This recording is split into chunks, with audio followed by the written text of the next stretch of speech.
ওকে। তো আজকে আমরা আমাদের ক্লাসটা স্টার্ট করব। আজকে হচ্ছে আমাদের কুইক বুকস এর সেকেন্ড ক্লাস। তো সেকেন্ড ক্লাসে আমরা আমাদের যে টপিকগুলো নিয়ে আলোচনা করব সেটা আগে একটু বলে নিই। প্রথমত আলোচনা করব হচ্ছে আমরা চার্ট অফ অ্যাকাউন্ট নিয়ে। চার্ট অফ অ্যাকাউন্টের কথা সম্পর্কে জানবো, কিভাবে ম্যানুয়ালি অ্যাড করতে হয়, কিভাবে বাল্ক কোয়ান্টিটিতে অ্যাড করতে হয়, কিভাবে কাস্টমার লিস্ট অ্যাড করতে হয় ম্যানুয়ালি এবং বাল্ক কোয়ান্টিটিতে ইম্পোর্ট করতে হয় প্রোডাক্ট এবং সার্ভিস।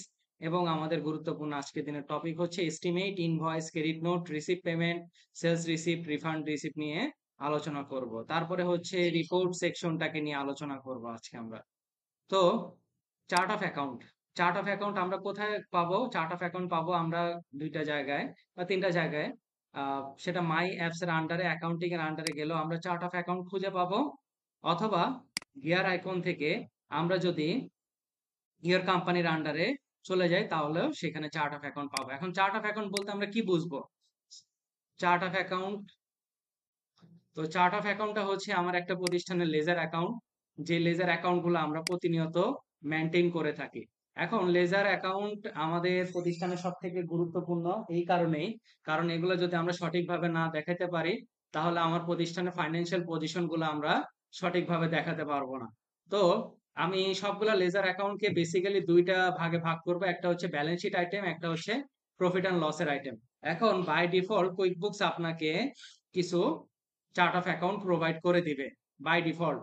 70 থেকে 75টা বা 80টা এরকমও হতে পারে। এখন দেখেন যেগুলোর পাশে বিএএল লেখা, মানে এগুলো হচ্ছে ব্যালেন্স শিটের আইটেম। এখন ব্যালেন্স শিটের মধ্যে যে যে আইটেম গুলো যায়, অ্যাসেট, লায়াবিলিটি, ওনার্স ইকুইটি, সেগুলো সবগুলাই কি তারা দিয়ে দিছে। আর profit and loss, P and L হচ্ছে profit and loss. Profit and লসে ইনকাম, এক্সপেন্ডিচার রিলেটেড যা আছে সবগুলাই সেখানে যাবে। এখন এইখানে দেখেন, যদি আমরা ড্যাশবোর্ডটাকে নিয়ে আরেকটু বিস্তারিত আলোচনা করি, এখানে প্রথমে হচ্ছে নাম্বার দেওয়া আছে। প্রথমে নাম্বার, তারপরে হচ্ছে নেম, চার্ট অফ অ্যাকাউন্টের নাম, তারপরে হচ্ছে অ্যাকাউন্ট টাইপ। এখন অ্যাকাউন্ট টাইপটা কি? অ্যাকাউন্ট টাইপটা হচ্ছে আপনাকে ভালো করে মাথায় রাখতে হবে যেটা কোথায় যাবে, ব্যালেন্স শিটের আইটেমে যাবে নাকি এগুলো প্রফিট অ্যান্ড লসের আইটেমে যাবে, সেটা আপনাকে মাথায় রাখতে হবে। তারপরে হচ্ছে ডিটেল টাইপ, ডিটেল টাইপ হচ্ছে কি এক্স্যাক্টলি কি টাইপের অ্যাকাউন্ট সেটা আপনাকে বলতে হবে। তারপরে হচ্ছে ট্যাক্সের কলাম, তারপরে হচ্ছে কুইক বুকস এর ব্যালেন্স শো করবে, তারপরে হচ্ছে এখান থেকে ব্যাংকের আপনার যদি কোনো ব্যাংক ব্যালেন্স থাকে সেটা আপনার এখানে শো করবে। আর এগুলো এ পাশে যেগুলো দেখবেন সেগুলো হচ্ছে আপনার লেজার অ্যাকাউন্টের হিস্ট্রি। আর এটা হচ্ছে পেন্সিল আইকন, পেন্সিল আইকন থেকে আপনি কিছু এডিট করতে পারবেন। তারপরে এখান থেকে হচ্ছে আপনার প্রিন্ট অপশন, আর এখানে হচ্ছে আপনার সেটিংস অপশন, আপনার এখানে যদি কোনো সেটিংস করার প্রয়োজন পড়ে। তারপর এটা হচ্ছে আপনার ফিল্টার অপশন বা আপনার সার্চিং অপশন, যদি কোনো চার্ট অফ অ্যাকাউন্ট খুঁজে পাইতে চান তাহলে এই অপশনটা ব্যবহার করবেন। ঠিক আছে? আর এটা হচ্ছে নিউ অ্যাকাউন্ট, যদি আপনার ম্যানুয়ালি অ্যাড করতে হয়। আর তার পাশে ডান পাশে ড্রপ ডাউন মেনুটা, সেটা হচ্ছে আপনার বাল্ক কোয়ান্টিটিতে যদি একের অধিক চার্ট অফ অ্যাকাউন্ট আপনার ইম্পোর্ট করতে হয়। ঠিক আছে? তো এটা হচ্ছে আমাদের চার্ট অফ অ্যাকাউন্টের ড্যাশবোর্ড। এখন চার্ট অফ অ্যাকাউন্টের ড্যাশবোর্ডের মধ্যে কেয়ারফুল থাকবেন সবসময় যে আমাদের অ্যাকাউন্ট টাইপটা প্রপারলি হয়। আর হচ্ছে ডিটেল টাইপটা আপনাদের আমি ইউটিউবের প্লে লিস্টের কথা বলছিলাম প্রথম ক্লাসে, সেগুলো খুব ভালোভাবে মনোযোগ দিয়ে দেখবেন। তো অ্যাকাউন্ট টাইপ এবং ডিটেল টাইপ নিয়ে আমাদের বুঝতে হবে, যদি না দিয়ে আমরা প্রপার ভাবে তাহলে আমাদের কাজ আমরা করতে পারবো না।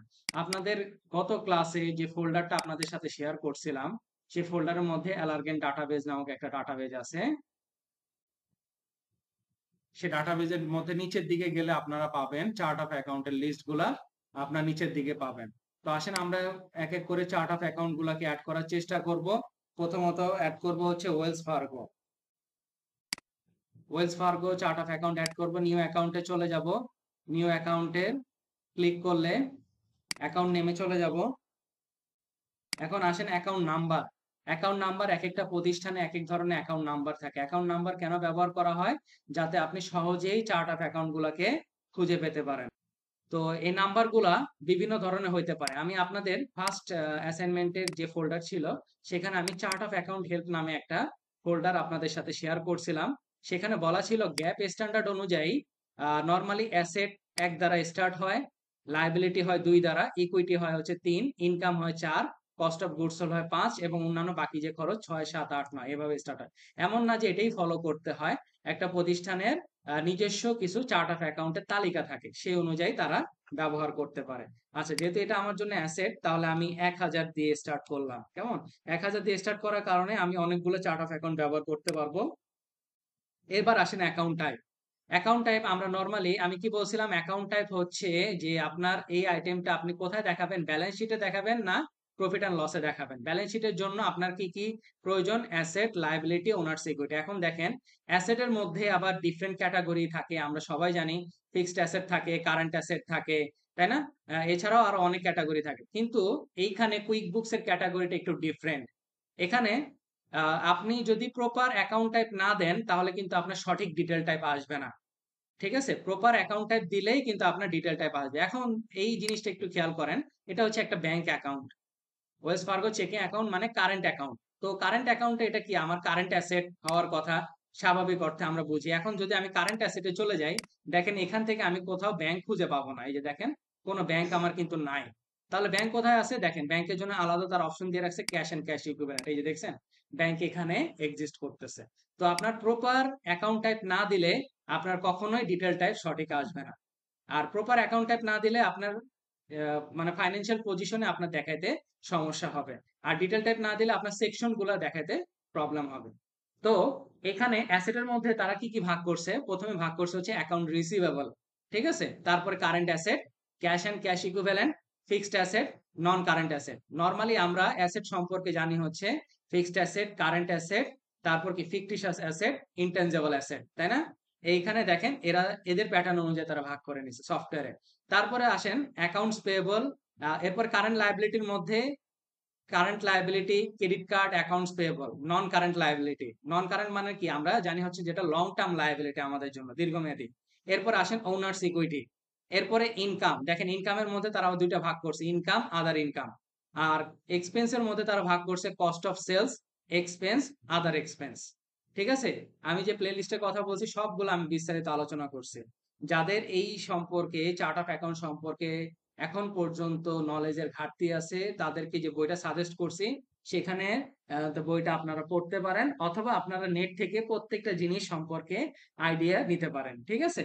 Asset, liability, owners equity. ঠিক আছে? এখন এই প্রত্যেকটা সেকশন এই কারণে ভাগ করছে তারা, সফটওয়্যারে কাজ করার সুবিধার জন্য। এমন না যে আপনার কোন একটা জিনিস লং টার্ম অ্যাসেট বা ফিক্সড অ্যাসেট সেটাকে সে কারেন্ট অ্যাসেটে দেখায় ফেলছে, এমন না। সবকিছুই ঠিক আছে, জাস্ট তাদের দেখানোর মাধ্যমটা একটু ডিফারেন্ট। তো এটা যেহেতু আমার ব্যাংক, চলে যাব ক্যাশ এন্ড ক্যাশ ইকুইভ্যালেন্ট। আর চেকিং অ্যাকাউন্ট মানে হচ্ছে আমার কারেন্ট অ্যাকাউন্ট, বাংলাদেশে যেটা আমরা কারেন্ট অ্যাকাউন্ট হিসেবে চিনি।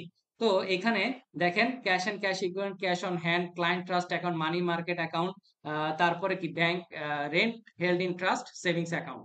চেষ্টা করবেন ডিটেল টাইপটা একদম পারফেক্টলি কাছাকাছি ম্যাচ করার জন্য। ঠিক আছে? তো যেহেতু আমার চেকিং অ্যাকাউন্ট বা কারেন্ট অ্যাকাউন্ট নামে কোনো কিছু নাই, কিন্তু ব্যাংক নামে আছে। ঠিক আছে? তো আমি ব্যাংকটা সিলেক্ট করলাম। এরপর আসেন ওপেনিং ব্যালেন্স। আমি এখানে ওপেনিং ব্যালেন্স আপনাদেরকে দিয়ে রাখছি। ওপেনিং ব্যালেন্স হচ্ছে $25,000। $25,000, 1/1/2024।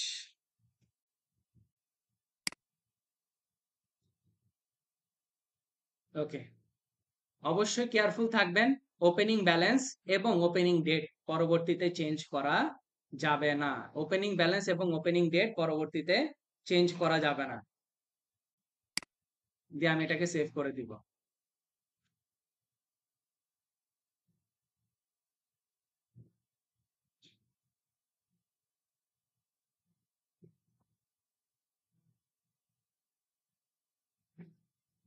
এই যে দেখেন, Wells Fargo 1000, cash and cash equivalent, এটা ব্যালেন্স শিটের আইটেম। আর এটার ডিটেল টাইপ হচ্ছে ব্যাংক। এটার কুইক বুকস এর ব্যালেন্স হচ্ছে 25,000। এখন ধরেন আপনি কোনো কারণে এডিট করতে গেছেন, এই যে ড্রপ ডাউন মেনু থেকে এডিট অপশন আছে, ইনঅ্যাক্টিভ অপশন আছে, রান রিপোর্ট আছে। ধরেন আপনি এডিট করতে যান, এডিট করতে গেলে দেখেন আপনার ব্যালেন্স কি এডিট করা যাচ্ছে না, বা ডেট এডিট করার কোনো অপশন তারা আপনার সামনে দিচ্ছে না। তো কেয়ারফুলি আপনাকে এই দুইটা জিনিস খুব সাবধানের সহিত দিতে হবে।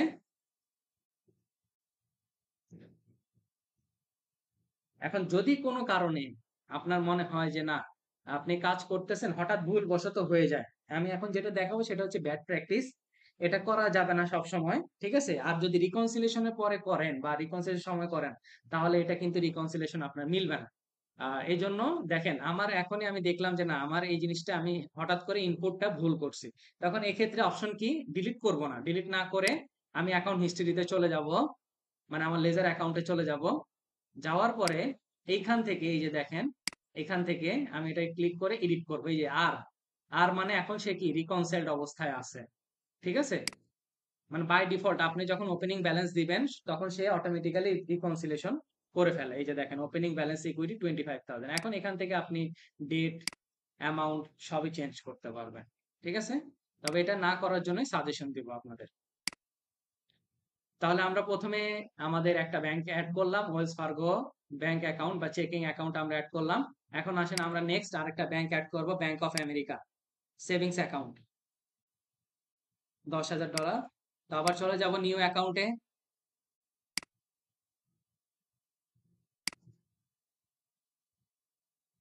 1001 অ্যাকাউন্ট নাম্বার দিলাম। আর টাইপ হবে ক্যাশ এন্ড ক্যাশ ইকুইভ্যালেন্ট। এটা হবে কি আমার সেভিংস অ্যাকাউন্ট। 10,000 হচ্ছে আমার অ্যামাউন্ট, আর তার ওপেনিং ডেট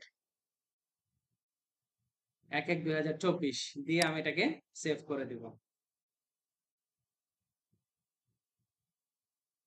এই যে দেখেন, আপনার ওয়েলস ফার্গো ব্যাংক এবং ব্যাংক অফ আমেরিকা আপনার অ্যাড হয়ে গেছে। এরপর আসেন আমরা একটা ক্রেডিট কার্ড অ্যাড করি, হ্যাঁ, আরবিসি ভিসা গোল্ড, এটাকে আমি অ্যাড করব ক্রেডিট কার্ড। তো আমি চলে যাব নিউ অ্যাকাউন্ট, নিউ অ্যাকাউন্টের পাশে, আর যেহেতু এটা লাইবিলিটি 2,000 দিয়ে আমি স্টার্ট করি। অ্যাকাউন্ট টাইপ, দেখেন এটা কিন্তু দেওয়ার কথা ছিল কারেন্ট লাইবিলিটি, বাট তারা ক্রেডিট কার্ড নামে অপশন তারা দিয়েই রাখছে, তো আমাকে ক্রেডিট কার্ডেই যেতে হবে। দেখেন ডিটেল টাইপও ক্রেডিট কার্ড আছে। আর এখানে 170.20 তার ওপেনিং ব্যালেন্স, আর 2024।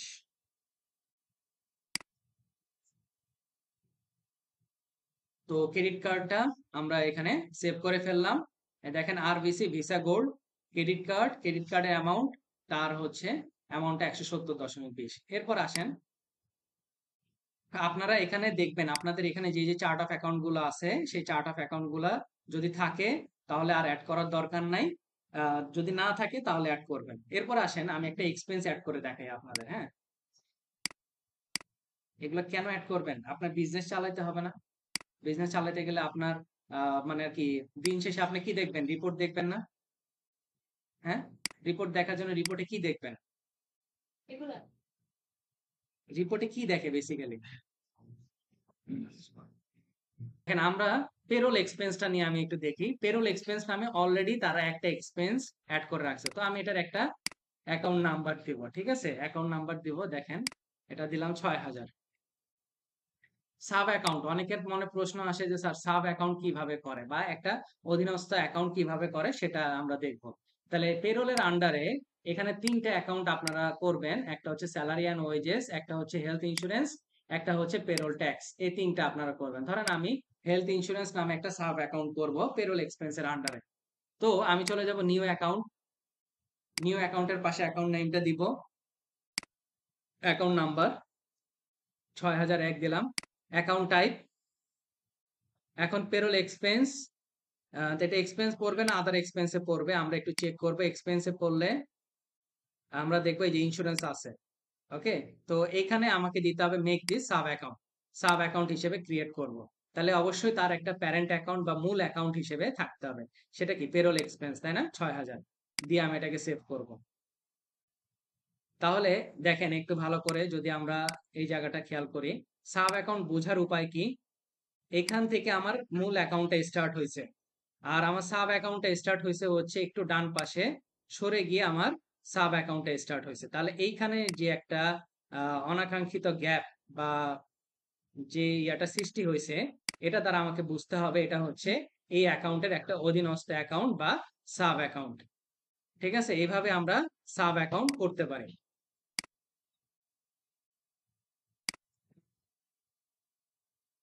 যদি আমি একটা ফিক্সড অ্যাসেট অ্যাড করি, ভেহিকেল বা অফিস ভ্যান, চলে যাব নিউ অ্যাকাউন্টে, ভেহিকেল বা অফিস ভ্যান দিলাম, যেহেতু অ্যাসেট। এবার অ্যাকাউন্ট টাইপটা কি হবে? এটা ফিক্সড অ্যাসেট। আর এটা হবে যেহেতু ভেহিকেল, ভেহিকেলের সাথে কোনটা যায় দেখেন তো? এই যে ভেহিকেল আছে। আর এটার কোনো কস্টিং আমি দিই নাই, তাহলে জিরো দিয়েই স্টার্ট করব। তা অবশ্যই তার স্টার্টিং ডেটটা আমাকে দিতে হবে, দিয়ে আমি এটাকে সেভ করে দেব।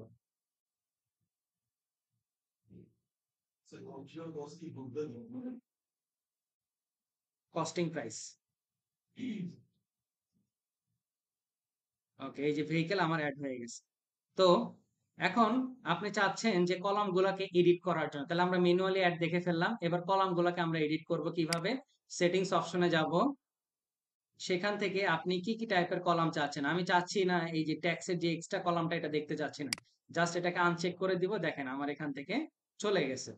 ঠিক আছে, আর বাকিগুলো থাকুক।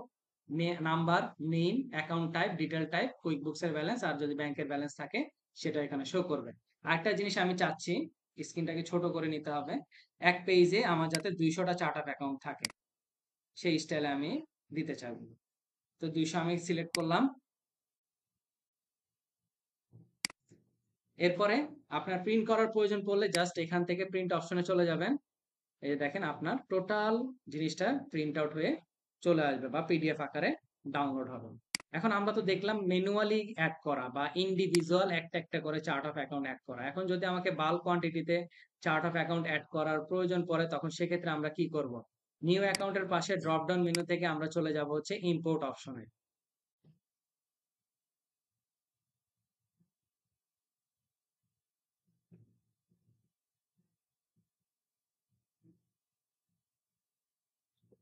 এখন ইম্পোর্ট করার জন্য তিনটা অপশন সবসময় কুইকবুকস আমাদেরকে প্রোভাইড করে বা আমাদেরকে করতে হবে। প্রথমত হচ্ছে আপলোড করতে হবে, তারপর হচ্ছে ডাটাকে ম্যাপিং করতে হবে, এন্ড দেন গিয়ে আমাকে ইম্পোর্ট করতে হবে।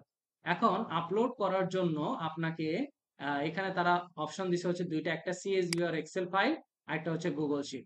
তো আমরা ব্যবহার করব হচ্ছে আমাদের সিএসভি আর এক্সেল ফাইল।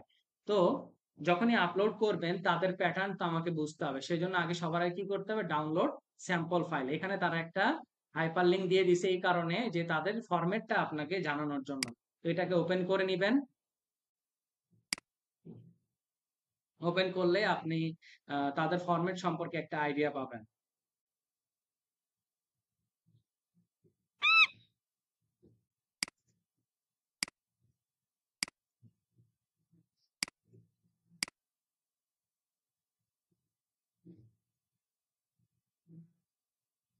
এনেবল এডিটিং করে নিব। এই যে দেখেন তাদের ফরম্যাট সম্পর্কে আইডিয়া পাচ্ছেন, অ্যাকাউন্ট নাম্বার, অ্যাকাউন্ট নেম, তারপরে হচ্ছে টাইপ এবং ডিটেল টাইপ। এই কয়টা জিনিস আপনার কাছে তারা বলছে। তো আমাদের কাজটা হবে শুধুমাত্র কলামের হেডিংটাকে ঠিক রেখে বাকি সবগুলাকে ধরে একেবারে ডিলিট করে দেওয়া। শুধুমাত্র কলামের হেডিংটা ঠিক থাকবে যেভাবে আছে। তো আমরা যে ইম্পোর্ট যেহেতু করতে যাব, আপনাদের অ্যাসাইনমেন্ট 2 ফোল্ডারে চলে যাবেন। আপনাদের আজকের দিনে যে ফোল্ডারটা দিব শেয়ার করবো আপনাদের সাথে, এই যে অ্যাসাইনমেন্ট 2 এর মধ্যে দেখবেন হচ্ছে chart of account list import. এখানে আমি কিছু চার্ট অফ অ্যাকাউন্ট দিয়ে রাখছি। এই চার্ট অফ অ্যাকাউন্ট গুলাকে নিয়ে আসবেন, কপি করে নিয়ে আসবেন। নিয়ে এসে যে ফাইলটা, তাদের যে স্যাম্পল ফাইলটা আপনি নামাইছেন সেখানে আপনি ইম্পোর্ট করে দেন। জাস্ট পেস্ট করে দিলেই আপনার কি ফাইলটা রেডি। তারপর এর ফাইলটাকে সেভ করে দেন। দেওয়ার পরে এবার আমরা কি করব? আমাদের কুইক বুকসে চলে আসব। এখান থেকে আমরা ইম্পোর্ট অপশনে যাব, এখানে ব্রাউজ করব। ব্রাউজ করে আমরা মাত্র যে ফাইলটা রেডি করলাম সে ফাইলটা আমাদের যেখানে থাকবে সেখান থেকে আমি নিয়ে জাস্ট এটাকে ওপেন করে দেব। এই যে দেখেন ফাইলটা চলে আসলে এই দেখেন ডান পাশে নেক্সট অপশন আমার জন্য ওপেন হয়ে যাবে। তো নেক্সট অপশনে আমি ক্লিক করব। ক্লিক করার পরে দেখেন একটা হচ্ছে ম্যাপিং। ম্যাপিং মানে হচ্ছে কুইক বুকস এর ফিল্ডের সাথে আপনার যে ফাইলটা আপনি প্রোভাইড করছেন সেই ফাইলটা মিলানো। মানে কুইক বুকস এর প্রথমে হেডিং ছিল ডিটেল টাইপ, আপনার ফাইলেও কি ডিটেল টাইপ। তারপর কুইক বুকস এর হেডিং এ প্রথমে ছিল অ্যাকাউন্ট নেম, আর আপনার এখানে হচ্ছে অ্যাকাউন্ট নেম। তারপরে কুইক বুকস অনলাইনের এখানে তাদের ফাইলের নেম হচ্ছে অ্যাকাউন্ট নাম্বার, আপনি অ্যাকাউন্ট নাম্বার দিচ্ছেন। টাইপের সময় আপনিও টাইপ দিচ্ছেন। এখন টিভিএ কোড যেটা সেটা আপনি দেন নাই, এই জন্য আপনার এখানে গ্রিন সিগন্যাল দেখায় নাই। গ্রিন সিগন্যাল দেখানো মানে হচ্ছে আপনি প্রপারলি সেই কলাম গুলাকে ফিল আপ করছেন। ওকে, এবার আসেন ইম্পোর্ট করতে যাব। আমাদের 14টা অ্যাকাউন্ট আমি ইম্পোর্ট করতে চলে যাই। দেখেন এই জিনিসগুলা কেন আসে নাই? কারণ সেম নামেই আপনার যদি অ্যাকাউন্ট নাম্বার একই হয়, চার্ট অফ অ্যাকাউন্টের নেম যদি একই হয়, তাহলে কিন্তু তারা দ্বিতীয়বার ইম্পোর্ট নিবে না। বারবার বলতেছি, অ্যাকাউন্ট নাম্বার, অ্যাকাউন্ট নেম যদি সিমিলার হয়, তাহলে কিন্তু তারা আপনার কাছ থেকে ইম্পোর্ট নিবে না। তো এই অপশনগুলো আমাদের কাছে আছে already. Inventory, prepaid expense, return earnings, এই অপশনগুলো আছে। এই জন্য আমরা এগুলাকে আনচেক করে দিব, কারণ এগুলাকে শুধু ইম্পোর্ট করতে গেলে হবে না। তারপরে এই যে অ্যাকাউন্টস পেয়েবল, স্যালারি, ওয়েজেস, এগুলাও আছে। যদিও আপনাকে সিগন্যাল দেখায় নাই, তারপরে আপনি দেখেন, মিলাই নিয়েন। ইম্পোর্ট অপশনে চলে যাব।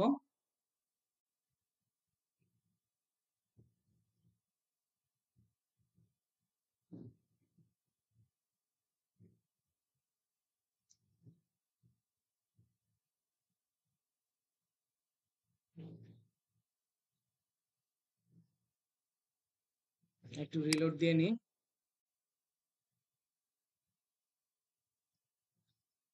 আচ্ছা, এই যে দেখেন ইনভেন্টরি, যেটা আমার ইম্পোর্ট নেয় নাই। এই যে দেখেন প্রিপেড এক্সপেন্স, যেটা আমার ইম্পোর্ট করার সময় কি তারা নেয় নাই, তাই না?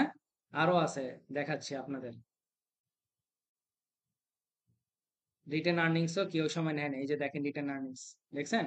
তাহলে ওই সময় যে জিনিসগুলা আমার কাছ থেকে ইম্পোর্ট তারা নেয় নাই, কারণ এগুলা কি অলরেডি আমার বইয়ে আছে। এই জন্যই কি তারা ওই সময় আমাকে ইম্পোর্ট নেয় নাই। তো আপনারা এইভাবে করে বাল্ক কোয়ান্টিটিতে চার্ট অফ অ্যাকাউন্ট ইম্পোর্ট করতে পারবেন। আর প্রত্যেকের লেজার গুলা দেখার জন্য আপনাকে যেতে হবে অ্যাকাউন্ট হিস্ট্রিতে। এখন আপনি চান কোনো একটা চার্ট অফ অ্যাকাউন্টকে ইনঅ্যাক্টিভ করে দেওয়া বা ডিলিট করে দেওয়ার জন্য, অবশ্যই তার কিন্তু কোনো ব্যালেন্স থাকা যাবে না, এটা মাথায় রাখেন। ঠিক আছে? কোনো ব্যালেন্স থাকলে বা কোনো ট্রানজেকশন থাকলে সেটা কিন্তু আপনি ইনঅ্যাক্টিভ করতে পারবেন না। ধরেন এই যে available for sale short term, এটা আপনার এখন প্রয়োজন না, এখন আপনি তাকে ইনঅ্যাক্টিভ করবেন কিভাবে? এটা ব্যালেন্সও জিরো, কোনো চার্ট অফ অ্যাকাউন্টে কোনো হিস্ট্রি নাই। তো আমি এটাকে ইনঅ্যাক্টিভ করব, জাস্ট ড্রপ ডাউন মেনু থেকে মেক ইনঅ্যাক্টিভ অপশনে চলে যাব। তাহলে কি হয়ে যাবে? সে ইনঅ্যাক্টিভ হয়ে যাবে, মানে ডিলিট করা যাবে না। এখানে ইনঅ্যাক্টিভ করা মানেই হচ্ছে ডিলিট করে দেওয়া বা ওয়ান কাইন্ড অফ ডিঅ্যাক্টিভেট করে দেওয়া। এখন তাকে কই খুঁজে পাবেন? পাবেন হচ্ছে এই যে সেটিংস অপশনে চলে যান। সেখান থেকে একটু যদি আমি স্ক্রিনটাকে ছোট করি, তাহলে এই যে শো ইনক্লুড ইনঅ্যাক্টিভ অপশন আসবে, ক্লিক করেন ইনক্লুড ইনঅ্যাক্টিভ অপশনে। এই যে দেখেন available for sale short term deleted, ব্র্যাকেটে লেখা আছে ডিলিটেড। এখন আপনি যদি তাকে আবার অ্যাক্টিভ করতে চান, তো জাস্ট এখান থেকে মেক অ্যাক্টিভ করে দেন, সে আবার পূর্ণবহল তবিয়তে আপনার চার্ট অফ অ্যাকাউন্টে চলে আসবে। আচ্ছা স্যার, এখানে যদি ব্যালেন্স থাকতো তাহলে কি আমি ব্যালেন্স জিরো করে রেখে দিতাম? আপনার ট্রানজেকশন থাকলে আপনি কেন ইনঅ্যাক্টিভ করবেন? যদি প্রয়োজন পড়ে আমার ভুল হয়ে গেল টাকা তাহলে ওই ট্রানজেকশনে গিয়ে আপনি ঠিক করবেন। ট্রানজেকশনে। হ্যাঁ, এখন আপনার সমস্যা হচ্ছে, মানে একটা ডালের সমস্যা, এখন আপনি পুরো গাছে কি কেটে ফেলবেন? হ্যাঁ, অ্যাকাউন্ট ডিলিট করে হচ্ছে সে কিছু ব্যক্তি আছে যে যাদের মনে হয় যে ৭৪টা চার্ট অফ অ্যাকাউন্ট আমার প্রয়োজন নাই, তারা একসাথে সবগুলোকে ধরে ডিলিট করে দেয়। কেন? এরা তো দিছে আপনার ভালোর জন্য। আপনি ব্যবহার না করে আনইউজ করে থাক, আনইউজ থাক, সমস্যা কি? আপনার তো এটা, সে আপনাকে হ্যাসেল করতেছে না। বা রিপোর্টিং এর সময় যেগুলোর ব্যালেন্স জিরো সেগুলো তার দেখাবে না। এমন না যে রিপোর্টিং এর সময় সবগুলো জিরো সহ আপনাকে দেখাচ্ছে, তাই না? তো আপনাকে হ্যাসেল যদি না করে, তাহলে আপনার কেন আপনাকে ডিলিট করতে হবে? না, তাই বলে আবার সবসময় ডিলিট করে করে ফেলবো না। আচ্ছা, তো এখন রিপোর্ট সেকশনে আপনার যেগুলো ম্যানুয়ালি অ্যাড করছেন সেগুলো স্ক্রিনশট দিয়ে প্রপারলি দেখাবেন। আর হচ্ছে পুরো একেবারে সম্পূর্ণটাকে প্রিন্ট আউট করে অ্যাসাইনমেন্টে সাবমিট করবেন। তো এটা গেল প্রথম আমাদের টপিক, সেটা হচ্ছে আমাদের চার্ট অফ অ্যাকাউন্ট। এরপর আমরা চলে যাব কাস্টমার, কাস্টমার লিস্ট চলে যাব। আজকে হচ্ছে আমরা বেসিক্যালি দেখবো আমাদের অ্যাকাউন্ট রিসিভেবল ম্যানেজমেন্ট। কাস্টমার কারা বলেন তো কেউ আমাকে? Who is your customer? বলেন। অনেক ওনার অ্যাকাউন্ট ম্যানেজ করা হয়েছে তারা যারা আমরা থেকে পণ্য ক্রয় করবে, আর দুইটা অ্যান্সার পেলাম। যাদের সেবা দিব। ওকে, আর বাকিরা কি হয়েছে? কনফিউজড এখনো নাকি? কাস্টমার বলবো না সাপ্লায়ার বলবো? আমরা কাস্টমার বিভিন্ন বিভিন্ন জিনিস আলাদা আলাদা। তা আপনার বলেন না কেন? আমি তো মনে করতেছি একই জিনিস আপনাদের কথা অনুযায়ী। সাপ্লায়ার হচ্ছে পণ্য আমাকে মানে যে প্রোভাইড করে বা আমাকে কাঁচামালটা যে দেয় তারা হচ্ছে সাপ্লায়ার। আর আমাদের থেকে প্রসেস বা যে জিনিসটা কিনে, যারা কিনে তারা হচ্ছে কাস্টমার। পণ্যটা যারা কিনে বা সেবাটা যারা কিনে তারা হচ্ছে কাস্টমার। কাস্টমার হচ্ছে যাদেরকে আমি প্রোডাক্ট সেল করে থাকি। ঠিক আছে? ভাই কাস্টমার মানে আপনার ক্লায়েন্ট না। ক্লায়েন্ট আর কাস্টমার মধ্যে তফাৎ আছে। ভাষাগত পরিবর্তন করেন, তাহলে ঠিক হয়ে যাবে। যাদেরকে আপনি প্রোডাক্ট অর সার্ভিস সেল করবেন। ঠিক আছে? ঠিক আছে? যাদের কাছে আপনি প্রোডাক্ট ও সার্ভিস সেল করে আপনি টাকা ইনকাম করবেন। আপনার বিজনেসটা কি বাড়বে, তাই না? তো তারা হচ্ছে কি আপনার জন্য কাস্টমার। এখন কাস্টমারকে আমরা কোথায় পাবো? সেটা হচ্ছে আমাদের একটা কোশ্চেন। এখন কাস্টমার আপনাদের এই ধরনের কাজগুলো অনেক বেশি করতে হবে। সেটা হচ্ছে কাস্টমারের জন্য দেখেন এই যে কাস্টমার নামে একটা প্যানেল তারা আপনাকে দিয়ে রাখছে। এখান থেকে আপনি অ্যাড কাস্টমারে যেতে পারেন। হ্যাঁ? তো কাস্টমারে যাওয়ার আগে আমি কিছু টপিক আপনাদেরকে বুঝায় যাব। জিনিসগুলো খুব ঠান্ডা মাথায় বুঝবেন। আপনারা কে কোন সফটওয়্যারে কাজ করে আসেন হোয়াট এভার সেটা আমার জানার বিষয় না। আমি এখানে যা বলি সেটা ভালো করে বোঝার চেষ্টা করেন। প্রথম কথা হচ্ছে এস্টিমেট। এস্টিমেট বলতে বোঝায় একজন কাস্টমার যখন সে কোনো প্রোডাক্ট অথবা সার্ভিস নেওয়ার জন্য আপনাকে সে একটা তালিকা বা ফর্দ আপনাকে পাঠাবে, সেটাকে বলা হয় এস্টিমেট। এটা হচ্ছে নন পোস্টিং অ্যাকাউন্টিং আইটেম। এস্টিমেট থেকে হয় হচ্ছে ইনভয়েস। ইনভয়েস কখন হয়? যখন আপনি অন ক্রেডিট সেল করেন বা বাকিতে কারো কাছে বিক্রয় করেন, সেটা হয় হচ্ছে আপনার জন্য ইনভয়েস। এস্টিমেট হচ্ছে নন পোস্টিং, এখান থেকে আমার কনভার্ট হয় ইনভয়েসে। এখন ইনভয়েস থেকে যদি আপনি সরাসরি টাকা পেয়ে যান, তাহলে আপনি দেখাবেন হচ্ছে রিসিভ পেমেন্টে। রাইট? এখন ইনভয়েস আপনি যদি কারো কাছ থেকে বাকিতে বিক্রয় করেন, সেটা অনেক সময় ফেরত আসে কোনো কারণে। যে কোনো ড্যামেজ হইতে পারে, মানে আর কি আপনার কোয়ালিটি প্রপারলি নাও হইতে পারে। যে কোনো কারণে যদি ফেরত আসে, তখন সেক্ষেত্রে আপনাকে করতে হবে ক্রেডিট নোট। ঠিক আছে? বাকিতে বিক্রির ক্ষেত্রে যদি আপনার প্রোডাক্ট ফেরত আসে, সেটা আপনাকে করতে হবে ক্রেডিট নোট। তারপরে আসেন, যদি আপনি নগদ টাকা দিয়ে কারো কাছে প্রোডাক্ট সেল করেন, ক্যাশ টাকা দিয়ে কারো কাছে প্রোডাক্ট সেল করছেন, তাহলে সেক্ষেত্রে আপনাকে দিতে হবে সেলস রিসিপ্ট। ক্যাশ টাকা দিয়ে আপনি সেল করে ফেলছেন। এরপরে ক্যাশ টাকা দিয়ে সেল করার পরে অনেক সময় দেখা যায় যে প্রোডাক্টটা সমস্যা থাকার কারণে সে আমাকে ফেরত দেয়। তখন আমাকে কি করতে হয়? টাকা তাকে রিফান্ড করে দিতে হয়। তখন সেক্ষেত্রে ব্যবহার করবো আমরা রিফান্ড রিসিপ্ট।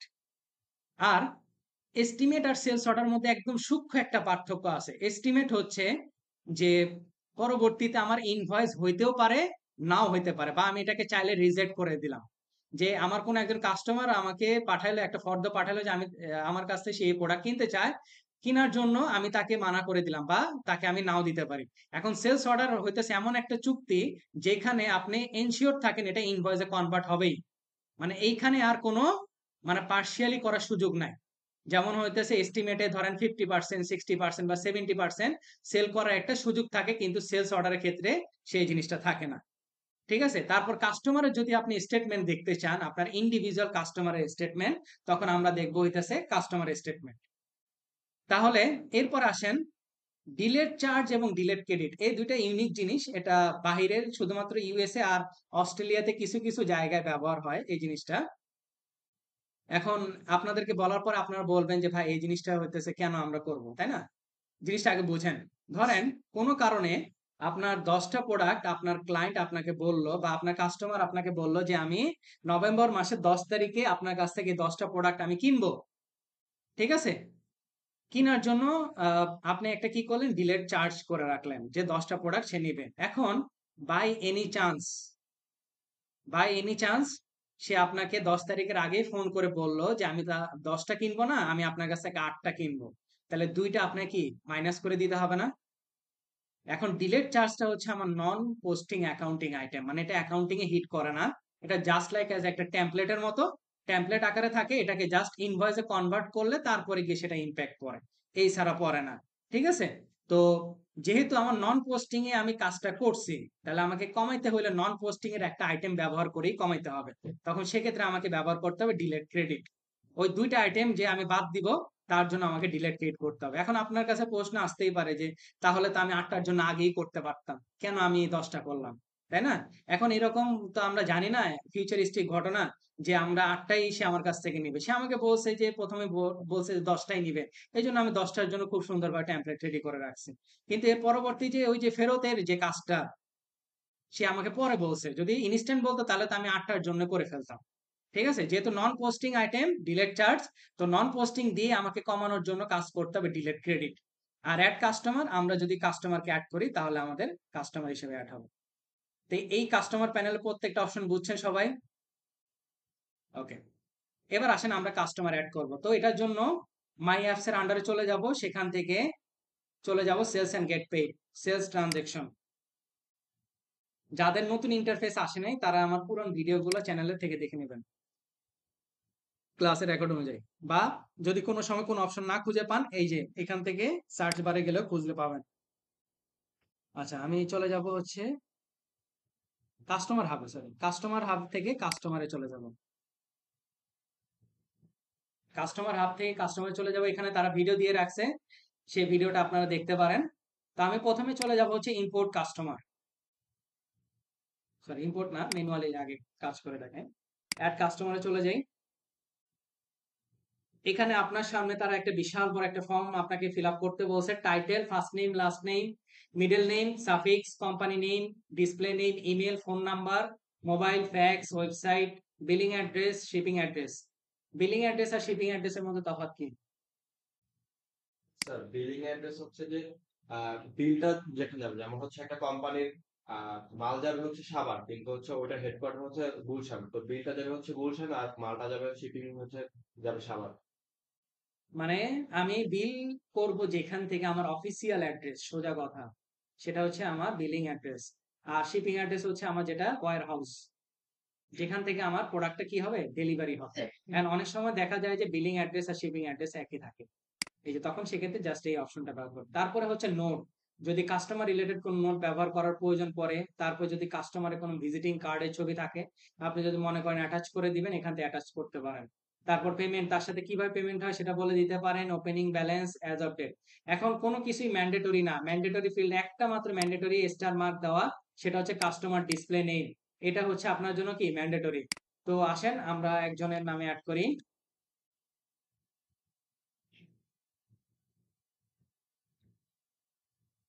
Mister John. ঠিক আছে, এটা হচ্ছে আমার ম্যান্ডেটরি ফিল্ড। আর কোনো ইনফরমেশন আমার কাছে নাই, কোনো সমস্যা নাই। আমি জাস্ট এখানে শুধু ওপেনিং ব্যালেন্সটা দিব for my security purpose. Opening balance zero দেওয়া মানে হচ্ছে এই কাস্টমারের কাছ থেকে আমি আগে কোনো টাকা পাবো না, এই জন্য আমি জিরো দিয়ে রাখলাম।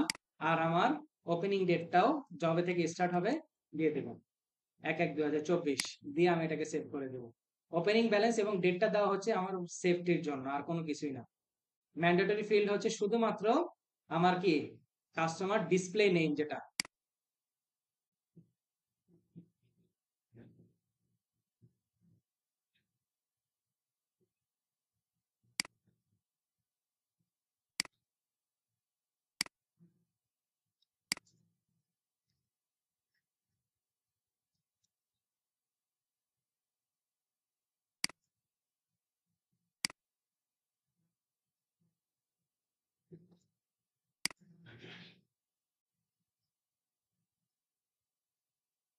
এই যে মিস্টার জনের নামে আমার পুরো ডিটেলস অ্যাড হয়ে গেছে। এখন আবার যদি চান এডিট করতে, এই যে এডিট অপশনে গেলে আবার সবকিছু ডিটেলস আপনি এডিট করতে পারবেন। ঠিক আছে, এটা নিয়ে কোনো সমস্যা নেই। তো আমরা আবার চলে যাই একটু কাস্টমারের মূল প্যানেলে। এই যে দেখেন কাস্টমারের আমার মূল প্যানেলটা এখানে সে আমাদের সামনে তুলে ধরছে। প্রথমে হচ্ছে এস্টিমেট, যেটা একটু আগে বুঝে আসলাম। আপনার এখানে যতগুলো এস্টিমেট থাকবে সেটাই বারে দেখাবে।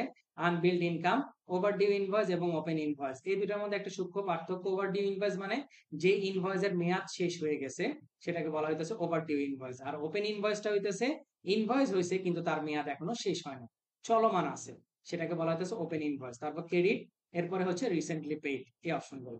এখন আমরা তো ম্যানুয়ালি অ্যাড করা দেখলাম, এবার আমরা বাল্ক কোয়ান্টিটিতে যদি অ্যাড করতে হয় কিভাবে দেখবো? নিউ কাস্টমারের পাশে ড্রপ ডাউন মেনু থেকে ইম্পোর্ট কাস্টমারে চলে যাব।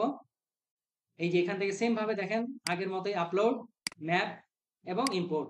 সবার শুরুতে আমার কাজ কি, তাদের ফরম্যাটটা ডাউনলোড করে নাও, স্যাম্পল ফাইল।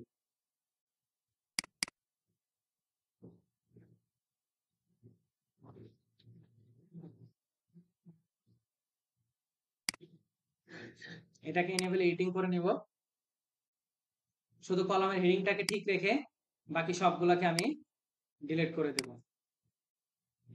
এরপরে আসেন আপনাদের জন্য যে কাস্টমার লিস্ট আমি রেডি করে রাখছি, জাস্ট কপি করে নেন, নিয়ে এসে এখানে বসাবো। তারপর একটু চেক করে নিবেন সবকিছু প্রপারলি জায়গা মতো বসছে কিনা। ওকে, ওপেনিং ডেট 24 দিয়ে আমি এটাকে সেভ করে দিব। এরপরে আমরা এটা কুইক বুকসে চলে এসে ব্রাউজ অপশনে চলে যাব, সেখান থেকে আমার ফাইলটাকে ওপেন করে নিব। নেওয়ার পরে নেক্সট অপশনে চলে যাব, ম্যাপিং সবগুলো ডাটাই দিছি, ট্যাক্স রেজিস্ট্রেশন নাম্বার দিই নাই, কোনো সমস্যা নেই। ম্যান্ডেটরি ফিল্ড হচ্ছে শুধু নাম। এই যে দেখেন এখানে তারা একটা কি বলছে, একটা আপনাকে সিগন্যাল দিচ্ছে। সিগন্যালটা কি আমি যদি একটু বড় করে দেখাই, দেখা যাচ্ছে কি কি ফরম্যাটে যাচ্ছে, ইয়ার মধ্যে ইয়ার মান্থ ডেট। কিন্তু আমরা ফরম্যাটটা কি ছিল আমাদের অ্যাকাউন্টে, মান্থ ডেট, মান্থ ডেট ইয়ার, ডেট মান্থ ইয়ার না, মান্থ ডেট ইয়ার, ইউএস এর ফরম্যাটে। আপনাদের ফাইলেও ছিল কি, যদি 1 নাম্বার ফোল্ডারে যান সেখানে ভালো করে দেওয়াই ছিল আপনাদের। এই দেখেন অ্যালার্গেন ডাটাবেজের মধ্যে এখানে স্পষ্টভাবে বলা ছিল, এই যে মান্থ ডেট ইয়ার। এক এক দেশের ডেট ফরম্যাট এক এক রকম হয়। তো এইখানে যদিও আমাদের ফাইলে বা আমাদের সফটওয়্যারে দেওয়া আছে মান্থ ডেট ইয়ার, কিন্তু এখানে তাদের ফরম্যাট অনুযায়ী দিতে হবে, মানে এই প্যানেল ইন্ডিভিজুয়াল তাদের ফরম্যাট অনুযায়ী চায়। এখন প্রশ্ন হচ্ছে আপনি যদি এক্সেল ফাইলে করে আসেন তারপরেও এখানে আপনাকে করতে হবে, ঠিক আছে? বা আপনার কাছে যদি মনে হয় যে না আমি তাহলে অ্যাকাউন্টের ডেট ফরম্যাটই চেঞ্জ করে দেব, তাহলে কি হবে জানেন, আপনার অন্যান্য যে জায়গাগুলো আপনি কাজ করে আসছেন এতক্ষণ পর্যন্ত, সেই জায়গা আপনার কি হয়ে যাবে, টোটালি কলাপস হয়ে যাবে। তো এটা করা যাবে না, হ্যাঁ। তো আমরা এখান থেকে সেই জিনিসটা করে ফেলবো। স্যার এটা যদি এক্সেল এর ফরম্যাটটা চেঞ্জ করে দিতাম। তারপরে এখানে করতে হবে, তারপর ট্রাই করে দেখেন, কারণ এগুলোতে চেঞ্জেস হয়। আমি তো এখানে ফরম্যাট চেঞ্জ করে রাখছিলাম, তারপর আমাকে এখানে দিতে হচ্ছে। ওকে, দিয়ে আমি এটাকে সেভ করে দেব।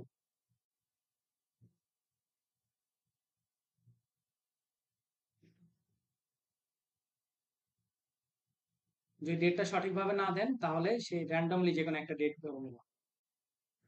এই যে দেখেন আপনার টোটাল কাস্টমার লিস্টে কি আপনার সামনে চলে আসছে, তাই না? আচ্ছা, এখন আপনি চাচ্ছেন এখানে কলাম গুলাকে একটু সুন্দরভাবে দেখার জন্য আরো কিছু ইনফরমেশন আপনি দেখতে চান, তো সেটিংস অপশনে চলে যান। আপনি চান তার অ্যাড্রেস দেখতে, ওয়েল ক্লিক করেন, এই যে অ্যাড্রেস চলে আসছে। তার ইমেল দেখার জন্য এই যে ইমেল অ্যাড্রেস চলে আসে, রাইট? ঠিক আছে। এরপরে পেপার সাইজ আপনি ঠিক করে বলে দিতে পারেন যে এক পেজে 100 জন কাস্টমারকে আপনি দেখতে চান। তো যখন প্রিন্ট করবেন তখন এক পেজ 100 জনকে দেখতে পাবেন। এটা হচ্ছে সিএসভি ফাইল আকারে ডাউনলোড হবে, এটা হচ্ছে প্রিন্ট আকারে বা পিডিএফ আকারে। এই যে পিডিএফ আকারে আপনার কাছে এটা কি ডাউনলোড হয়ে গেছে।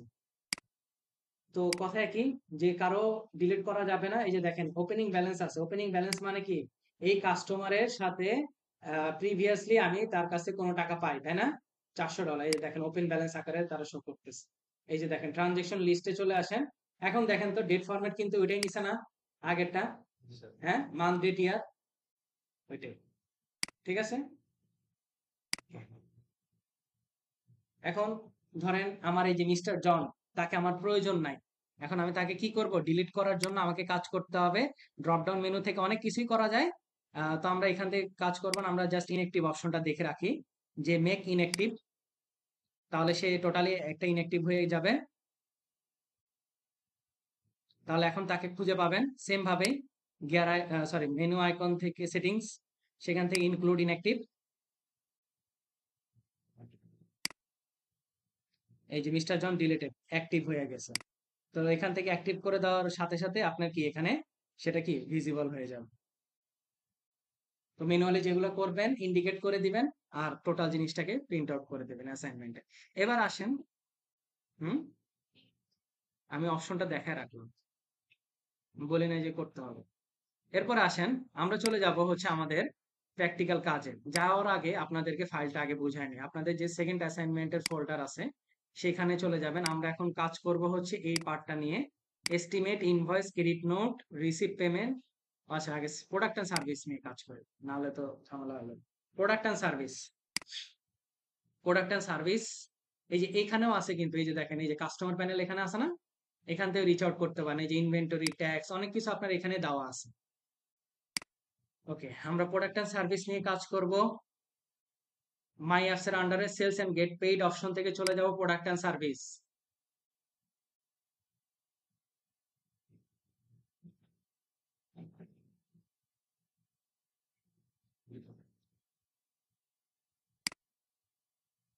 ওকে, এখন আসেন প্রোডাক্ট এন্ড সার্ভিস। আমরা প্রথমে একটা আইটেম ক্রিয়েট করি। অবশ্যই আমাদের ব্যবসা বাণিজ্য করার জন্য কি প্রোডাক্ট অথবা সার্ভিসের প্রয়োজন আছে, তাই না? নাহলে কি হবে? হবে? কি বলেন? প্রোডাক্ট এন্ড সার্ভিস ছাড়া হয়ে যাবে ব্যবসা বাণিজ্য? Care 95 marks. এখন এইখানে 4টা আইটেম আছে: সার্ভিস, ইনভেন্টরি, নন ইনভেন্টরি, বান্ডেল। ওকে, আমি এই নামটাকে কেটে দেব। আপনারা আমাকে বলবেন যে সবাই একটু চিন্তা ভাবনা করে তারপরে অ্যান্সার দিবেন। সার্ভিস কি, ইনভেন্টরি কি, নন ইনভেন্টরি এবং বান্ডেল। 2 মিনিট সময় দিলাম আপনাদেরকে, চিন্তা করে আমাকে বলবেন। আমি আপনাদের কাছে জিজ্ঞাসা করব। ওকে, আসেন। এখানে ধরেন আমার কোম্পানি হচ্ছে ওয়ালটন কোম্পানি। ধরেন আমি একটা ওয়ালটন কোম্পানির উদাহরণ দিয়ে বোঝাচ্ছি। এখন ওয়ালটন কোম্পানি থেকে যদি কেউ কোনো সার্ভিসিং এর জন্য কোনো যদি লোক আসে, তাদেরকে একটা ফি দিতে হয়, তাই না? এই সার্ভিস ফি গুলা বা তাদের যে লোকাল সার্ভিস গুলো তারা দিয়ে থাকে সেটা হচ্ছে তার সার্ভিস। তারপরে হচ্ছে ওয়ালটন কোম্পানির, তাদের তো অনেক প্রোডাক্ট লাইন আছে, যেমন হইতেছে এই যে ভিশনের এসি, তাই না? তো এটা, এই যে এসিটা, এটাই তো তাদের বিজনেস। যেটা ট্র্যাক করা হয় সেটাকে আমরা বলবো ইনভেন্টরি আইটেম। আমার প্রতিষ্ঠানে আমি এটাকে ট্র্যাক রাখতে চাই। আর নন ইনভেন্টরি আইটেমটা হচ্ছে এই যে আমার ইনভেন্টরি আইটেমটাকে মানে ইউজেবল করে তোলার জন্য বা প্রপারলি মানে আর কি ইউজার ফ্রেন্ডলি বা আপনি বলতে পারেন ইনস্টলেশন বা প্রপার মানে হ্যান্ডি করার জন্য যে আইটেমগুলো প্রয়োজন। যেমন একটা এসি কে ফিট করার জন্য বিভিন্ন ধরনের নাট বোল্ট, অ্যাংলেট, তারপরে ওয়াশার, এই যে জিনিসগুলো ছোট ছোট জিনিসগুলো প্রয়োজন, সেগুলো কিন্তু আমরা ট্র্যাক করি না। অনেকের কথাতে সেই জিনিসটা রাইট যে হ্যাঁ, আমি প্রোডাকশনটা এটা বাইরে থেকে কিনে আনতে পারি অথবা আমার প্রতিষ্ঠানেই আছে। ঠিক আছে, এগুলো আমরা ট্র্যাকিং করি না। মানে যেগুলো ট্র্যাক করার প্রয়োজন নাই সেগুলোকে আমরা বলবো নন ইনভেন্টরি আইটেম। তাহলে ইনভেন্টরি আইটেমকে ইউজেবল করে তোলার জন্য যে জিনিসটা আমার সব থেকে বেশি ব্যবহার হয় সেটাকে আমরা বলবো নন ইনভেন্টরি আইটেম হিসেবে দেখাবো। আর বান্ডেল হইতেছে প্যাকেজ আকারে, তাই না? প্যাকেজ আকারে যদি কয়েকটা প্যাকেজ, বিভিন্ন সময় প্যাকেজের অফার দেয় না, যে এটার সাথে যদি আপনি আরো একটা প্রোডাক্ট কিনেন তাহলে এত পার্সেন্ট ডিসকাউন্ট পাওয়া যায় বা এত পার্সেন্ট ফ্রি দিচ্ছে। তো এই যে এটা হইতেছে টোটাল বান্ডেল প্যাকেজ। ঠিক আছে? তো ইনভেন্টরি হচ্ছে আমার ট্র্যাকেবল আইটেম, নন ইনভেন্টরি হচ্ছে নন ট্র্যাকেবল আইটেম, যেটা আমার ইনভেন্টরি আইটেমকে ইউজেবল করে তোলার জন্য আমাকে হেল্পফুল করে, বাট এটা আমরা কোনোদিনও ট্র্যাক করি না। ঠিক আছে, এটা হচ্ছে আমার নন ইনভেন্টরি আইটেম। এখন এটা হইতে পারে আমার প্রতিষ্ঠানের ভিতরেও থাকতে পারে, হইতে পারে আমি প্রতিষ্ঠানের বাইরে থেকেও কোথাও থেকে নিয়ে আসতে পারি। এখন ধরেন আমার যেহেতু ফার্মাসিউটিক্যাল কোম্পানি, কেয়ার 95 মার্কস,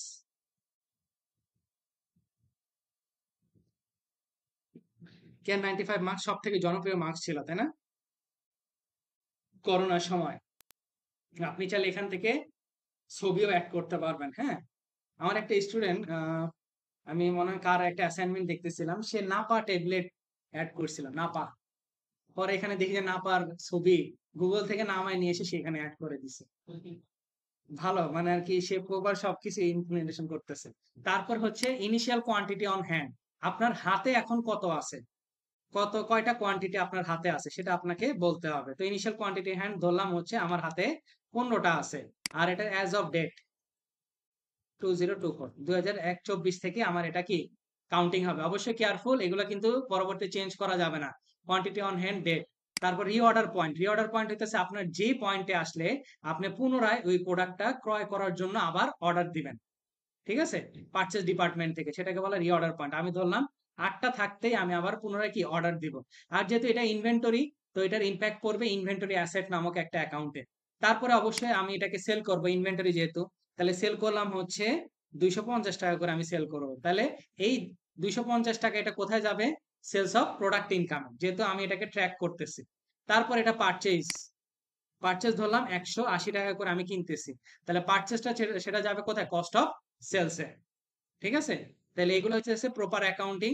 গিয়ে আর কোন কিছু দেওয়ার প্রয়োজন নেই, জাস্ট আমি এটাকে সেভ এন্ড ক্লোজ করে দেব। এসকেইউ নাম্বার হচ্ছে স্টক কিপিং ইউনিট, এটা যদি আপনার থাকে তাহলে দিতে পারেন। এটা হচ্ছে জাস্ট লাইক কোড নাম্বার। ওকে, এই যে দেখেন আপনার বাকি যে দুইটা এটা বাই ডিফল্ট আসে যে কেন 95 মার্কস 15টা, ইনভেন্টরি প্রাইস হচ্ছে 250 এবং কস্টিং হচ্ছে কত 180। এখন আপনি এডিট করতে চাইলে এই অপশন থেকে এডিট করতে পারবেন। এই দেখেন এই অপশন থেকে এই যে এডিট করা যাবে। হ্যাঁ, এসকিইউ কি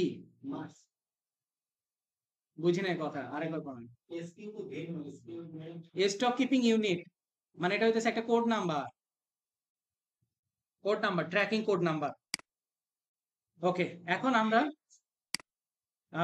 নিউ এর পাশে যে ড্রপ ডাউন মেনু আছে সেখান থেকে দেখেন আমরা নতুন করে যদি অ্যাড করতে যে সার্ভিস, ইনভেন্টরি, নন ইনভেন্টরি, বান্ডেল আর ব্যাচ ইম্পোর্ট মানে কি একসাথে অনেকগুলাকে যখন আপনি ইম্পোর্ট করতে যাবেন বা বাল্ক কোয়ান্টিটি, এটার নাম এখানে হচ্ছে ব্যাচ ইম্পোর্ট। তো ব্যাচ ইম্পোর্ট অপশনে চলে যাব।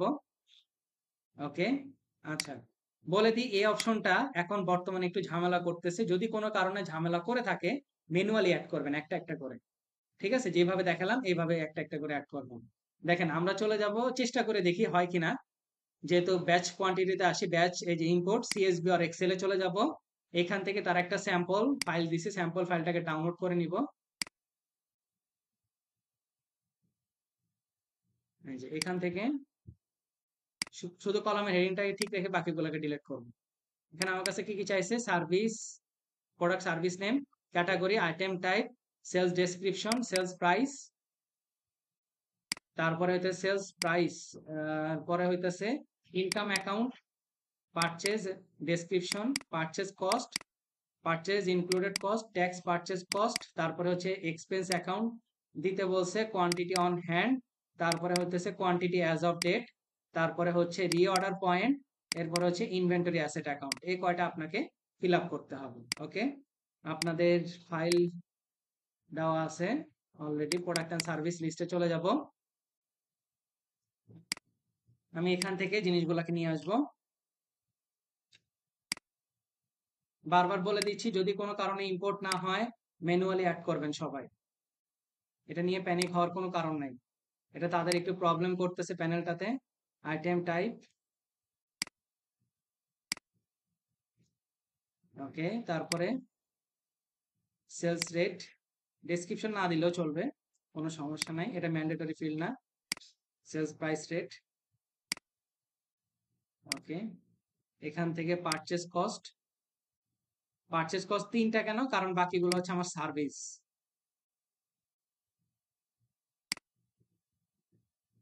ওকে, আর কি দেওয়ার মতো আছে, কোয়ান্টিটি অন হ্যান্ড হাতে আছে কয়টা, তারপরে হচ্ছে অ্যাজ অফ ডেট।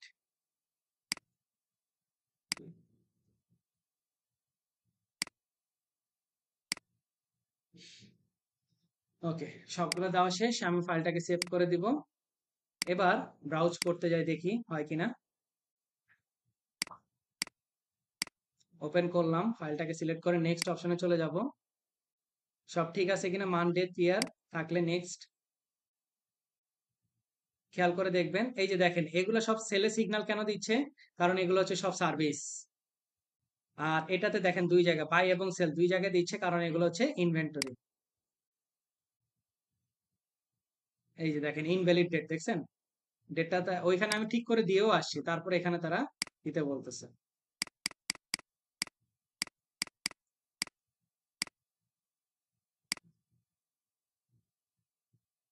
চব্বিশ,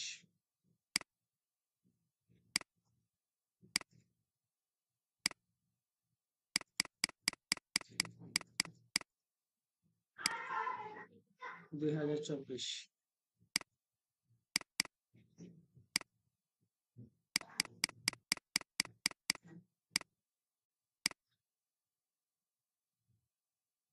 এবার দেখি, সেভ করে দিলাম, দেখি কতক্ষণ লাগে টাইম। একটু কয়েক মিনিট দেখবেন, 4-5 মিনিট বা 10 মিনিট দেখবেন, এরকম ভাবে থাকবে। যদি হয়ে যায় তো আলহামদুলিল্লাহ, না হলে ম্যানুয়ালি একটা একটা করে অ্যাড করতে হবে।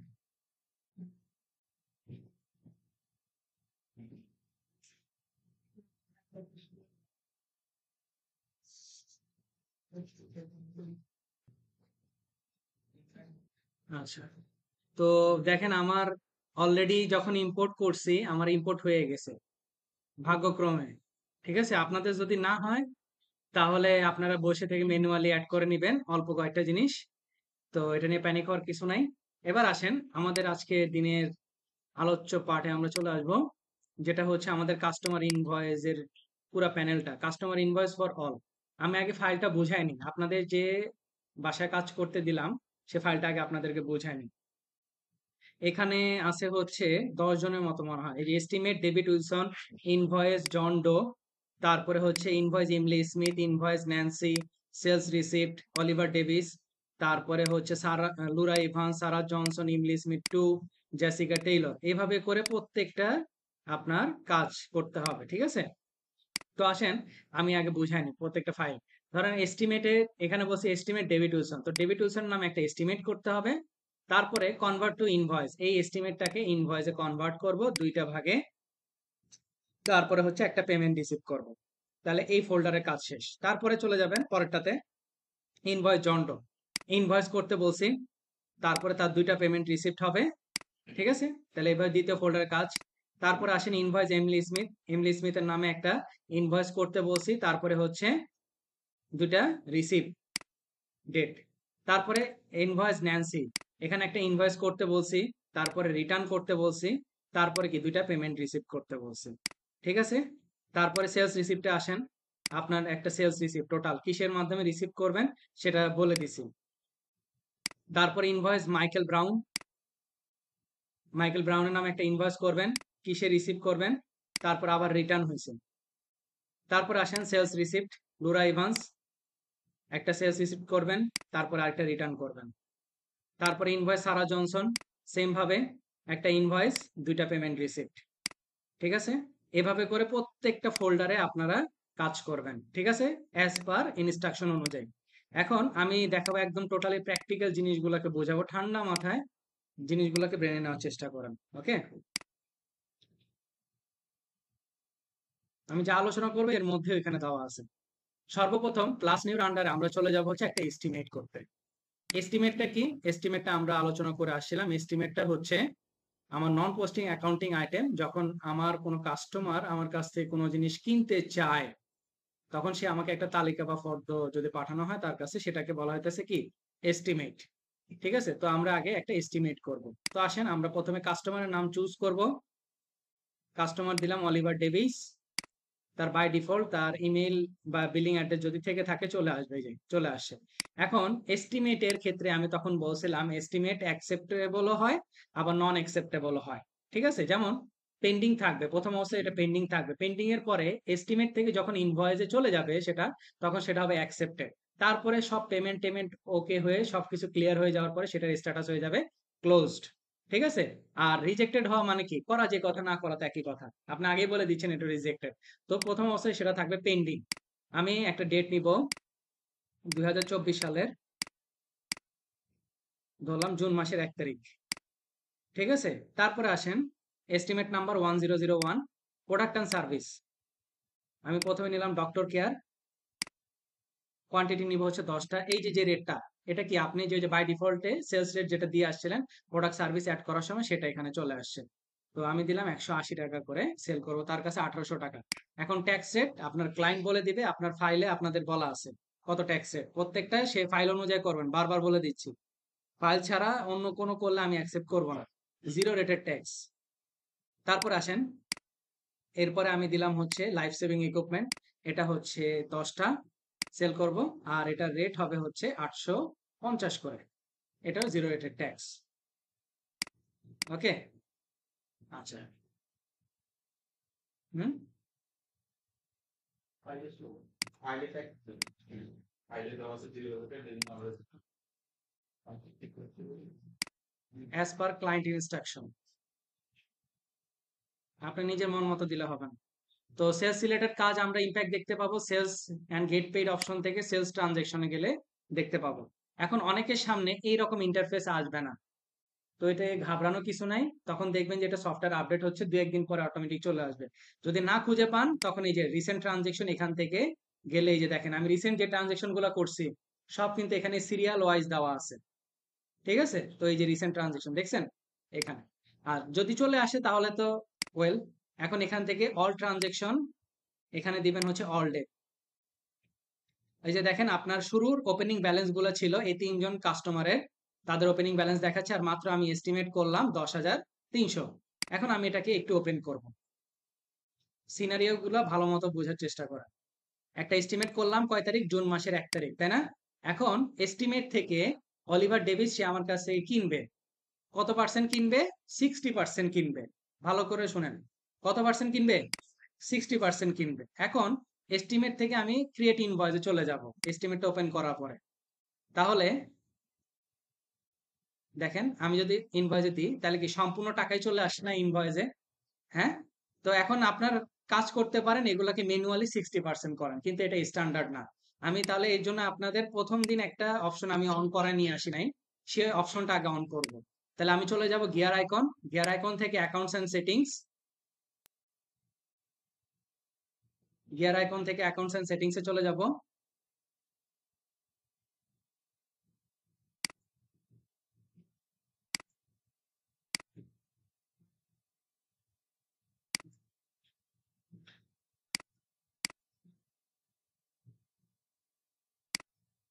সেখান থেকে সেলস সেটিংসে চলে যাই।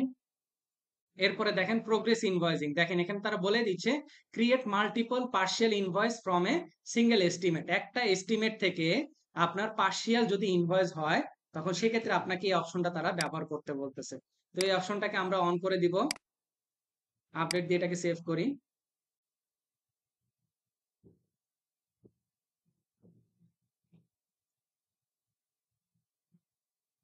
ওকে, প্রোগ্রেস ইনভয়েসিং অপশনটাকে আসবো, এটাকে অন করে দিব, আপডেট দিয়ে এটাকে সেভ করে দিব। ওকে, এটা অন হয়ে গেছে। আর প্রত্যেকটা সেটিং করার পরে চেষ্টা করবেন একবার করে রিফ্রেশ করার জন্য, কারণ রিফ্রেশ যদি না করেন তাহলে সেটিংটা প্রপারলি আপনার ইমপ্যাক্ট ফেলে না আপনার সফটওয়্যারে।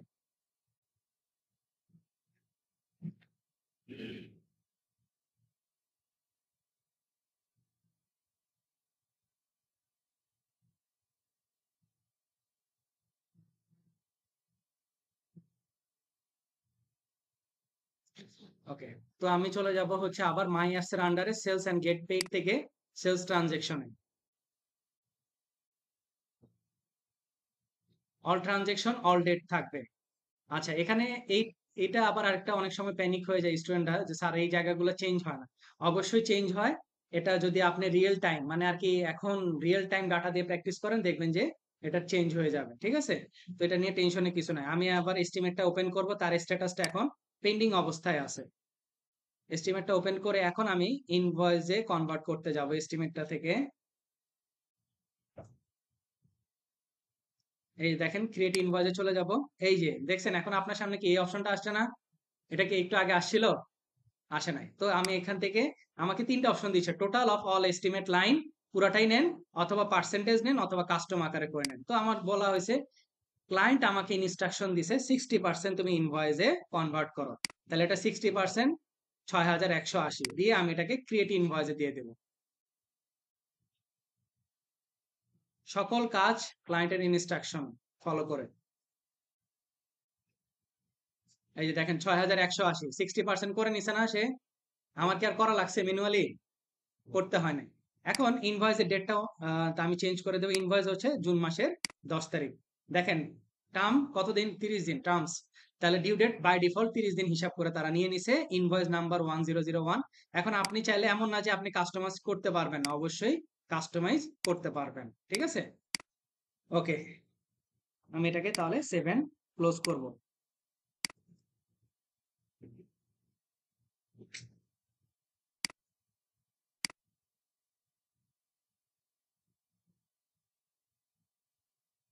ওকে, 7 ক্লোজ করলাম। দেখেন এখন এস্টিমেটের স্ট্যাটাসটা কি অ্যাকসেপ্টেড হয়ে গেছে না? যেটা একটু আগে ছিল কি পেন্ডিং আকারে ছিল, এখন সেটা কি ইনভয়েসে কনভার্ট হয়ে গেছে, তাই তো? আচ্ছা, তাহলে প্রথমবার কত পার্সেন্ট করলাম? 60%। এরপরে ক্লায়েন্ট আবার আপনাকে ইনস্ট্রাকশন দিল ওই এস্টিমেট থেকে তুমি 30% করো, ঠিক আছে? তাহলে আপনি আবার কি করবেন? এস্টিমেটটা আবার ওপেন করবেন, আবার ওপেন করে ক্রিয়েট ইনভয়েসে চলে যাবেন। কত পার্সেন্ট? 30%। এই যে 30% যা বলা থাকবে সেই ইনস্ট্রাকশন অনুযায়ী, ঠিক আছে? 30 সরি 3,090। তাহলে বাকি 10% তো সে নাও নিতে পারে। আমি কি বলছি, এস্টিমেটের ক্ষেত্রে রিজেক্ট করার বা না নেওয়ারও অপশন থাকে। ঠিক আছে? তো এই যে অলিভার ডেভিস, এটা ইনভয়েসটা হবে হচ্ছে 14 তারিখে, মানে 2 বারে কিনতে পারে। আমরা এই জন্য তো আমাদের অপশনটা প্রোগ্রেস ইনভয়েসিংটা কেন করছি? প্রোগ্রেস ইনভয়েসিংটা করার অর্থ হচ্ছে একটা এস্টিমেট, সিঙ্গেল একটা এস্টিমেট থেকে 2টা ইনভয়েস বা অনেক বেশি যে কয়টা, মানে আমার কাস্টমার যে কয়বারে কিনবে সেই কয়বার আমি ইনভয়েস করতে পারবো। এখন আপনার কাছে প্রশ্ন মনে হতে পারে, স্যার তাহলে তো আমরা ডিরেক্ট ইনভয়েসে করতে পারতাম। কিন্তু না, ক্লায়েন্ট আপনাকে যেভাবে ইনস্ট্রাকশন দিছে সেই অনুযায়ী আপনাকে যেতে হবে। যদি আপনাকে বলে ইনভয়েস করো, ইনভয়েস করো। যদি আপনাকে বলে এস্টিমেট করো, তাহলে আপনাকে এস্টিমেট করতে হবে। আচ্ছা, তাহলে আমরা এস্টিমেট থেকে একটা ইনভয়েস করা দেখলাম। এবার আসেন বিল পেমেন্ট, তাই না? আপনি চাইলে এখান থেকেও রিসিভ পেমেন্ট দিতে পারেন, অথবা প্রত্যেকটা ইনভয়েসের এগেইনস্টেও রিসিভ পেমেন্ট করতে পারেন। তার জন্য দেখেন এই যে অপশন আছে না, দুইটা যে কোনো একটা অপশনে ক্লিক করেন, রিসিভ পেমেন্ট। দুটো তো সেম ইনভয়েসই। অলিভার ডেভিস কয় তারিখে সে আপনাকে পেমেন্ট করবে? জুন মাসের 20 তারিখে। পেমেন্ট মেথড চেক আপনাকে দিয়ে দিবে। এই চেকটা নিয়ে আপনি কোথায় ডিপোজিট করবেন সেইখানে বলে দিবেন, ওয়েলস ফার্গো ব্যাংকে ডিপোজিট করবে। এই দেখেন তার নামে ইনভয়েস কয়টা? 3টা। কি কি বলেন তো? প্রথমটা কি? ওপেনিং ব্যালেন্স, তাই না? তার সাথে ওপেনিং ব্যালেন্স ছিল একটা, এই যে 1/1/2024। আর আপনি যে ইনভয়েসটা করতে যাচ্ছেন সেটা হচ্ছে এটা 6180।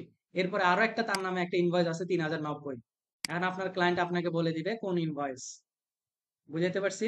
সে অনুযায়ী আপনি চেক মার্ক দিবেন, আনচেক মার্ক দিবেন। যদি বলে দুইটা, দুইটাতে চেক মার্ক দিবেন। যদি বলে একটা, একটাতে। ঠিক আছে?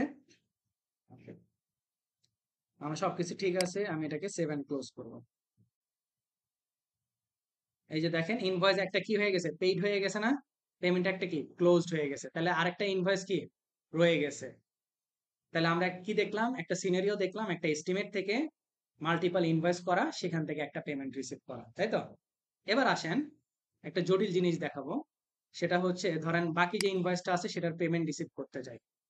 10%, হুম? 10% যদি লাগে 30%, 30% হ্যাঁ, 30% যেটা বাকি আছে আর কি, যেটা ইনভয়েস হয়েছে। জুলাই মাসের 1 তারিখে সে আমাকে টাকা দিবে।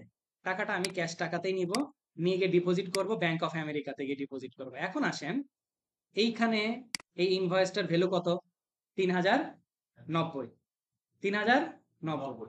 ওকে, এখন 3090 প্রথমে বলা হলো, ক্লায়েন্ট আপনাকে বলে দিল যে তুমি জুলাই মাসের 1 তারিখে এই ইনভয়েসের 70% রিসিভ করো।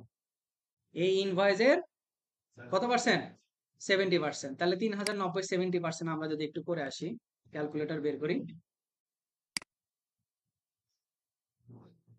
3090 ইন্টু 70%, না 70%, তাহলে 2163, তাই না? এখন এটাকে ম্যানুয়ালিও করতে পারি, আরেকটাও টেকনিক আছে দেখেন। এই যে অ্যামাউন্ট রিসিভড কলামে চলে যাব, এখানে জাস্ট শিফট দিয়ে স্টার চিহ্ন দেন, তাহলে কি গুণ বুঝায় না? 70% 0.70 দিয়ে মাউসটাকে যে কোনো এক জায়গায় এনে ক্লিক করেন। 2163 হয়েছে? দেখেন তো মিলছে? মিলে গেছে। কিন্তু এখানে একটা ইস্যু আছে। এই যে দেখেন সে কি করছে, শুরুর যে ওপেনিং ব্যালেন্স আছে সেখান থেকেও নিয়ে নিছে। আমাকে তো শুরুর ব্যালেন্স নিতে বলে নাই, তো আমি এটাকে আনচেক করে দিব। ঠিক আছে? তাহলে এই যেটার সাথে মিলাই দিব 2163। বুঝাইতে পারছি কথা? অবশ্যই পেমেন্ট করার সময় খেয়াল রাখবেন। আচ্ছা, তাহলে প্রথম পেমেন্ট রিসিভ করতেছি কয় তারিখে? জুলাই মাসের 1 তারিখে 70% পেমেন্ট রিসিভ করতেছি। ওকে, এই যে দেখেন অলিভার ডেভিসের জুলাই মাসের একটা পেমেন্ট রিসিভ করছি 2163। এবার বাকি পেমেন্ট রিসিভ করার পালা। আসেন বাকি পেমেন্ট রিসিভ করতে যাব। এটার পেমেন্ট করবে সে আমাকে জুলাই মাসের 10 তারিখে।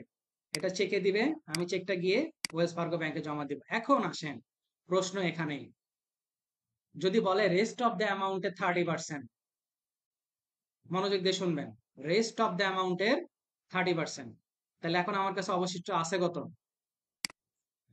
এটা 30% করবে। যদি কিছুই না বলে দেয় 30%, তাহলে কোন ভ্যালুর উপরে করবেন? 3090 নাকি 927? রাইট, এটা যাতে ভুল না হয়, এটার জন্য আপনাদেরকে ভিডিও দেখতে বলছিলাম। আমার ওই ক্রিটিক্যাল থিঙ্কিং এর মধ্যে এটা ছিল। এই যে দেখেন এই পার্টটা বুঝেন। আমি এখানে একটা এক্সাম্পল হিসেবে আপনাদের সামনে দিছি। ইনভয়েসের ভ্যালু হচ্ছে 10,000, প্রথমবার পেমেন্ট রিসিভ করছেন 30%, তাহলে 10,000 30% কত? 3,000। এখন বিপত্তিটা ঘটে পরে যখন রিসিভ করতে যায়, পেমেন্ট রিসিভ 40%, জাস্ট ডিরেক্ট আপনাকে বলে দেওয়া ছিল 40% পেমেন্ট রিসিভ, তাহলে আপনার ইনভয়েস ভ্যালুর উপরে হবে। আর যদি বলে রেস্ট অফ দ্য অ্যামাউন্ট, মানে বাকি যে অংশটা থাকবে তার উপরে আপনি 40% নেন, তাহলে আপনার 10,000 হইতেছে ইনভয়েসের প্রাইস, প্রথমবারে আপনি পেমেন্ট রিসিভ করছেন 3,000, তাহলে আপনার কাছে হাতে আছে কত? 7,000। 7,000-এর উপরে 40%, মানে কথার মায়ের পেজটা বুঝতে পারতেছেন? রেস্ট অফ দ্য অ্যামাউন্ট বললে যা আপনার কাছে এখন আছে তার উপরে আপনি পার্সেন্টেজ ধরবেন, আর যদি কিছু না বলা থাকে অলওয়েজ ইনভয়েস প্রাইস। ঠিক আছে, এটা মাথায় রাখবেন। তাহলে আপনাকে বলা হলো যে টোটাল 30% করো, তাহলে টোটাল 30% করলে আমি কি করব? 3,090-এর উপরে, তাই না? 3090 ইন্টু 30%, সেট 3090-এর উপরে 30%, দেখেন 987 কিন্তু আসে, দেখছেন? তাহলে কিছু না বললেও আমরা কিসের প্রাইসের উপরে ধরছি? ইনভয়েস প্রাইসের উপরে, রাইট? আর যদি বলতো যে রেস্ট অফ দ্য অ্যামাউন্ট, তাহলে এই 927-এর উপরে আমরা ধরতাম। ওকে, তাহলে আমার যেহেতু 927 চলেই আসছে, আমার ডেটটাও ঠিক করে দিলাম, দিয়ে 7 ক্লোজ করে দেই, এটা যাতে ভুল না হয়। এই যে দেখেন এখন সবগুলা কি ক্লোজড হয়ে গেছে। তাহলে আমরা প্রথম সিনারিওটা কি বুঝলাম?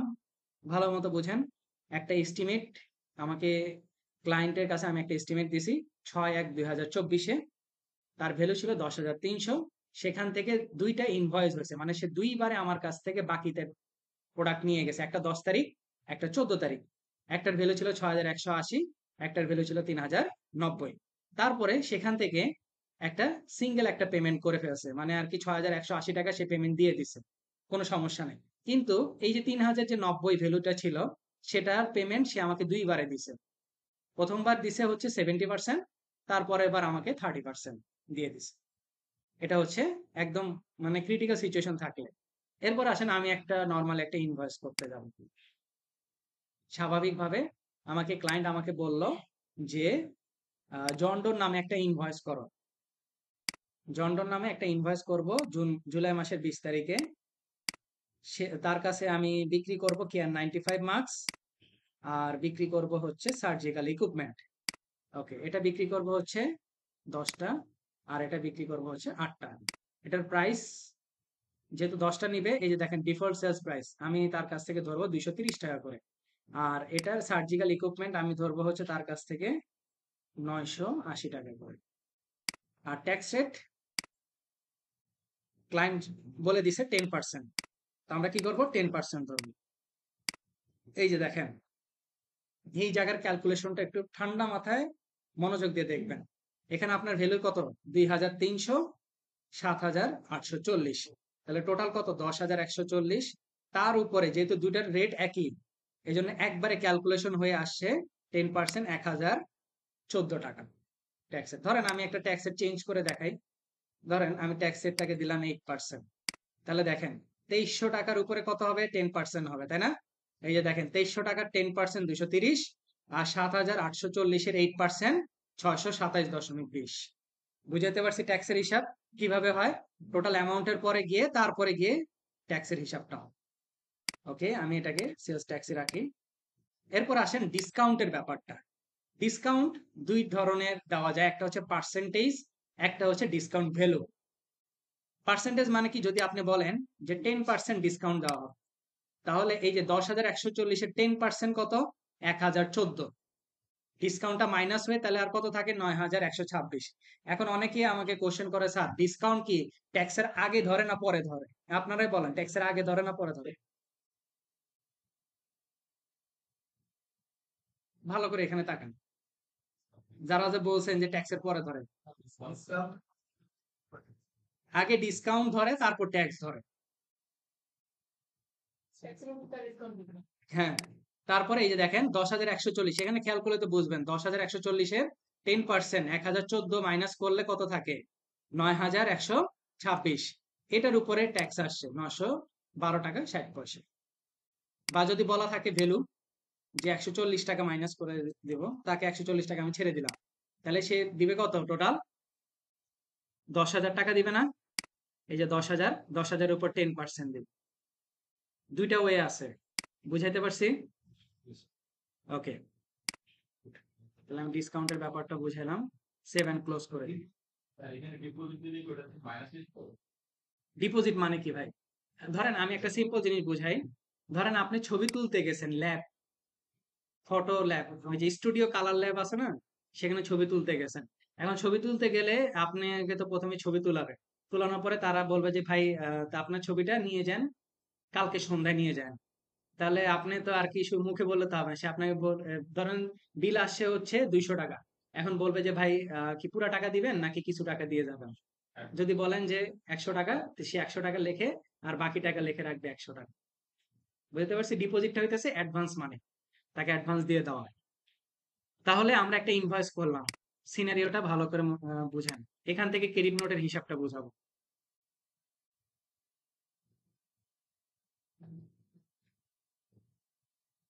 ওকে, আমি এটাকে ডুপ্লিকেট করে নিই। এখন ইনভয়েসটা কয় তারিখ? জুলাই মাসের 20 তারিখ। এখন জুলাই মাসের 28 তারিখে গিয়ে যার কাছে বিক্রি করছি, কার কাছে? জন্ডোর কাছে বিক্রি করছে, তাই না?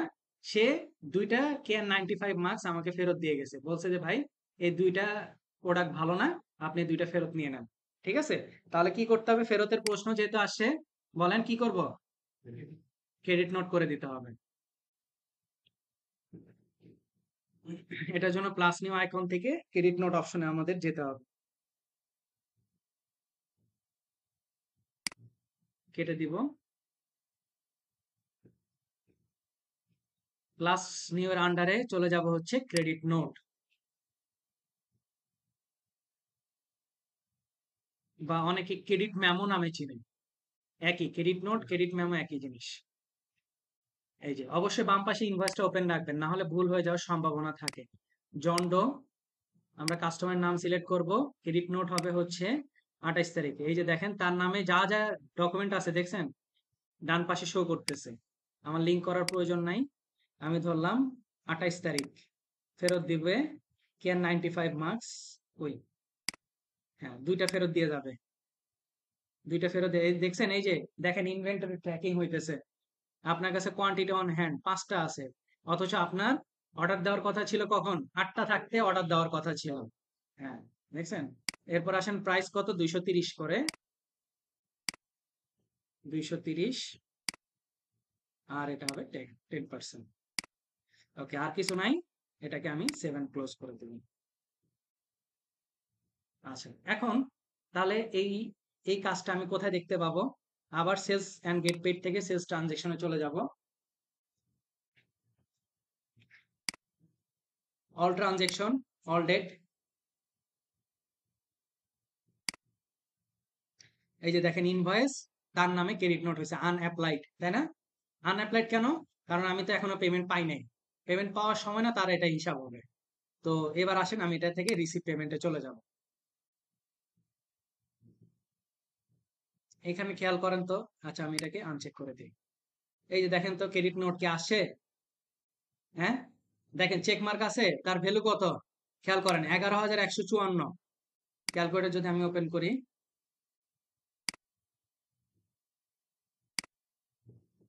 11,154, সেখান থেকে আমার ক্রেডিট নোট হয়েছে 506। এই যে 506, তাহলে হওয়ার কথা কত? 10,648। দেখেন তো আসছে কি? 10,648। তাহলে আমাকে এক্স্যাক্টলি সে পেমেন্ট করবে 10,648। এখন পেমেন্ট করবে হচ্ছে সে জুলাই মাসের 31 তারিখে, ক্যাশ টাকা দিবে, আমি টাকাটা নিয়ে ওয়েলস ফার্গো ব্যাংকে রেখে দেবো। ওকে, দিয়ে 7 ক্লোজ করে দেবো। এই যে দেখেন এখন কি হয়ে গেছে? অ্যাপ্লাইড হয়ে গেছে না? তার মানে কি টোটাল টাকা অ্যাপ্লাইড হয়েছে। এখন এমনও হইতে পারতো ক্রেডিট নোট সম্পূর্ণটা অ্যাপ্লাই নাও করতে পারতাম। আসেন এইটা একটু কাহিনী দেখাই।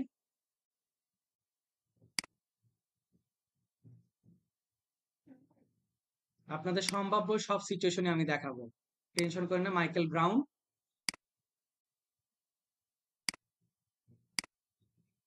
অগাস্ট মাসের 2 তারিখ,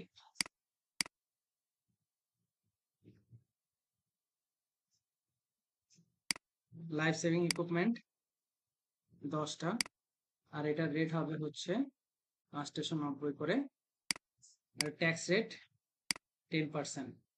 এখন ডিপোজিট দেখেন, ভাই যেহেতু বলছে ডিপোজিটের কথা, 790 টাকা আগে থেকে ডিপোজিট, তাহলে আর কত দিবে সে আমাকে? 9000 টাকা।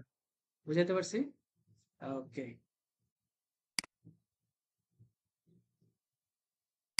ইনভয়েসের এখানে পেমেন্ট মেথড কি করে বুঝলাম না।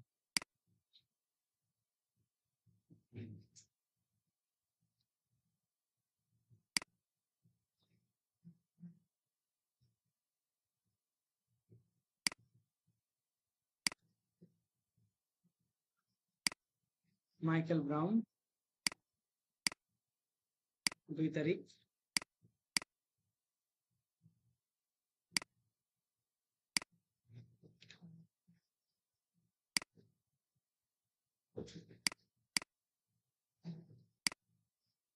ওকে, 800 করে ডিপোজিটেড মানি দিয়ে দিলাম, দিয়ে এটাকে 7 ক্লোজ করে দেবো।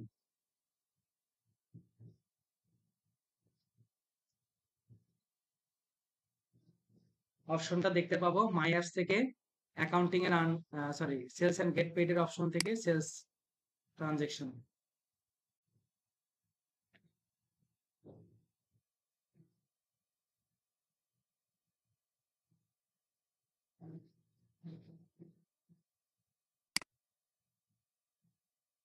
অল ট্রানজেকশন অল ডেটা, এই যে ইনভয়েসটা হচ্ছে এটা।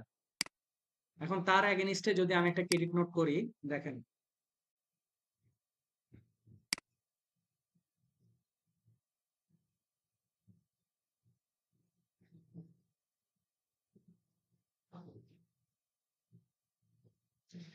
ওকে, ডুপ্লিকেট করে নিই। এটা হচ্ছে 2 তারিখ, অগাস্টের 2 তারিখ, লাইফ সেভিং ইকুইপমেন্ট 3টা ফেরত দিবে সে আমাকে।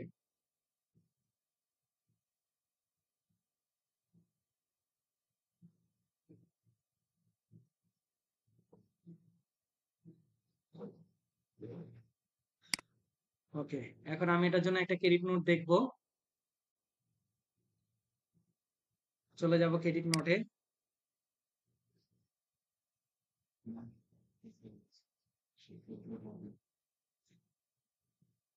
ইনভয়েস হচ্ছে মাইকেল ব্রাউনের নামে, তার ইনভয়েস ক্রেডিট নোটটা করব হচ্ছে 10 তারিখে।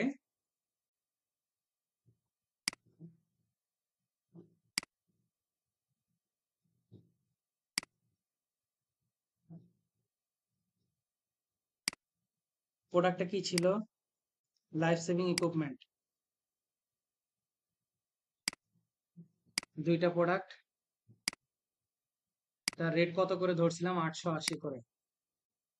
হ্যাঁ, জিরো রেটেড ট্যাক্স দিয়ে 7 ক্লোজ।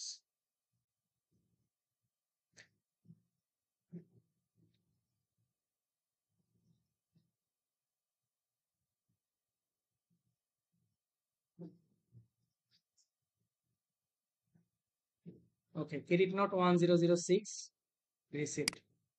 ওকে,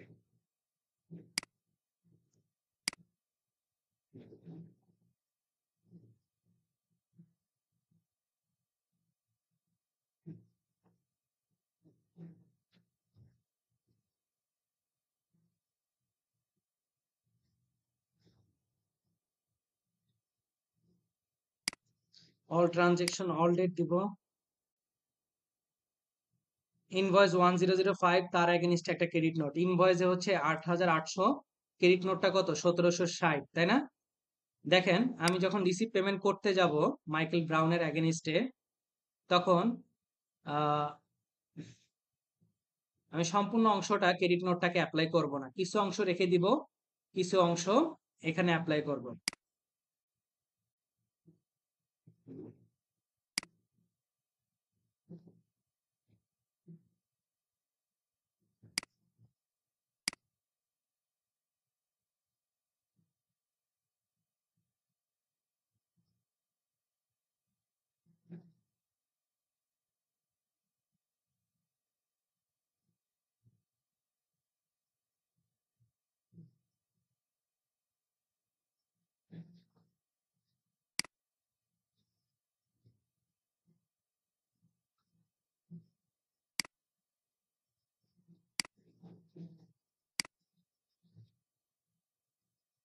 ওকে, মোটামুটি আসতেছে।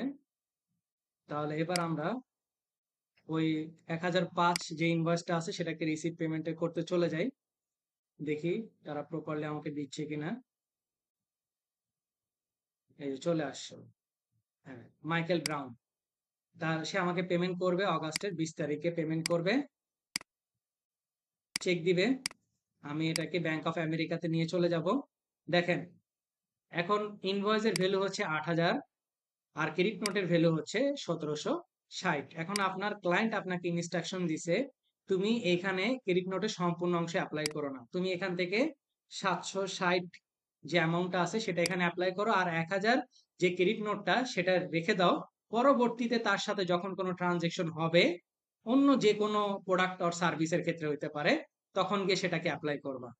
তাহলে আমি এটাকে সেভ অ্যান্ড ক্লোজ করব। দেখেন, ইনভয়েস 8,800, পেমেন্ট কত? 7,240। এখন আপনার কাছে মনে হতে পারে স্যার এখানে তো দেখাচ্ছে 1,760। না, আপনি যখন ওই পরে আরেকটা ইনভয়েস করে যখন ক্রেডিট নোট অ্যাপ্লাই করবেন, তখন কিন্তু ঘুরে ফিরে দেখবেন 1,000ই আছে। এটা টোটাল ভ্যালুটা দেখাচ্ছে। আপনি যদি এটাকে ভিউ করতে যান, ভিউ করতে গেলে দেখেন,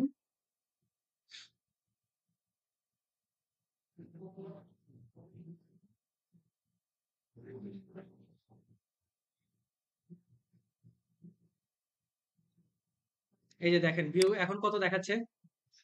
1,000। আর নিচে ছোট্ট করে দেখেন তারা বলে দিছে ওয়ান পেমেন্ট মেড, 760-এর একটা কি অ্যাডজাস্টমেন্ট করে ফেলছেন আপনি। বুঝাইতে পারছি? তাহলে এই সিনারিওটা কি ছিল? সিনারিওটা ছিল হচ্ছে অগাস্ট মাসের 2 তারিখে একটা ইনভয়েস ছিল, তারপর একটা ক্রেডিট নোট ছিল। এখন ক্রেডিট নোটের কিছু অংশ অ্যাপ্লাই করা হয়েছে, আর কিছু অংশ অবশিষ্ট রয়ে গেছে। এই অবশিষ্ট অংশটা কিভাবে সেটেল করবেন? পরবর্তীতে মাইকেল ব্রাউনের সাথে যদি কোনো ইনভয়েস হয়, তখন গিয়ে সেই ক্রেডিট নোটটাকে আপনি পেমেন্টের সময় অ্যাপ্লাই করে দিতে পারবেন। ঠিক আছে? ততক্ষণ পর্যন্ত সেইভাবেই ভিজিবল থেকে যাবে। এমনও তো হইতে পারে যে আপনার কোন একটা ইনভয়েস হইলো, ইনভয়েসের পর ডিরেক্ট সে আপনাকে পেমেন্টও করে দিল, তারপরে গিয়ে তো ক্রেডিট নোট হয়। তাহলে সেটার ক্ষেত্রে করণীয় কি বলেন তো? হ্যাঁ, ক্যাশ রিটার্ন দিতে হবে স্যার। ধরেন আপনি 1,000 টাকার একটা ইনভয়েস করছেন কারো নামে, ধরেন মিস্টার এক্স এর নামে আপনি 1,000 টাকার একটা ইনভয়েস করছেন। কয় তারিখ? ধরলাম নভেম্বর মাসের 1 তারিখ। সে আপনাকে 3 তারিখে আপনাকে পেমেন্ট করে দিছে, 1,000 টাকায় পে করে দিছে। এখন কোনো কারণে আপনাকে প্রোডাক্ট নিয়ে আসে, বলছে ভাই এই প্রোডাক্ট আপনি নিয়ে নেন। সেক্ষেত্রে কি করবেন? সেক্ষেত্রে আপনার করণীয় হচ্ছে একটা ক্রেডিট নোট বানায় রাখবেন। পরবর্তীতে তার সাথে যদি কোনো ট্রানজেকশন হয়, সেক্ষেত্রে আপনি এটাকে সেটেল করবেন। ঠিক আছে? পরবর্তী ট্রানজেকশনের সাথে, পরবর্তীতে যে কোনো মানে ইনভয়েস যে কোনো আইটেমের সাথে হতে পারে। এবার আসেন আমরা একটা ক্যাশ টাকা দিয়ে একটু সেল করার চেষ্টা করি। সেলস রিসিপ্টে চলে যাই। ডেভিড উইলসন, ডেভিড উইলসনের কাছে আমি ক্যাশ টাকা দিয়ে সেল করব সেপ্টেম্বর মাসের 1 তারিখ। ক্যাশ পেমেন্ট করবে সে, অথবা চেকও করতে পারে। টাকাটা আমি ওয়েলস ফার্গোতে নিয়ে আসব। কি কি সেল করব? Doctor care, home maker basic assistant care, তারপরে হচ্ছে কেয়ার 95 মাস্ক, তারপর life saving equipment, speech therapy, surgical equipment. এই কয়টা তাকে আমি সেল করব। ঠিক আছে? সার্জিক্যাল ইকুইপমেন্টে 1,000। এবার ট্যাক্স রেট, ক্লায়েন্ট আমাকে বলে দিছে সবগুলো 0%। ক্লায়েন্ট যেটা বলবে তার এগেনিস্টে কোনো কথা বলিবেন না। ঠিক আছে? ক্লায়েন্টের কথাই সর্বশেষ কথা। ওকে, সবগুলাই সে আমার কাছ থেকে নিবে 5টা করে।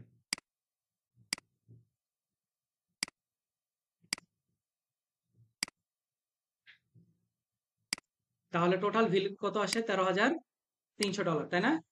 ডিরেক্ট পেমেন্ট সে আমাকে করে দিচ্ছে একেবারে।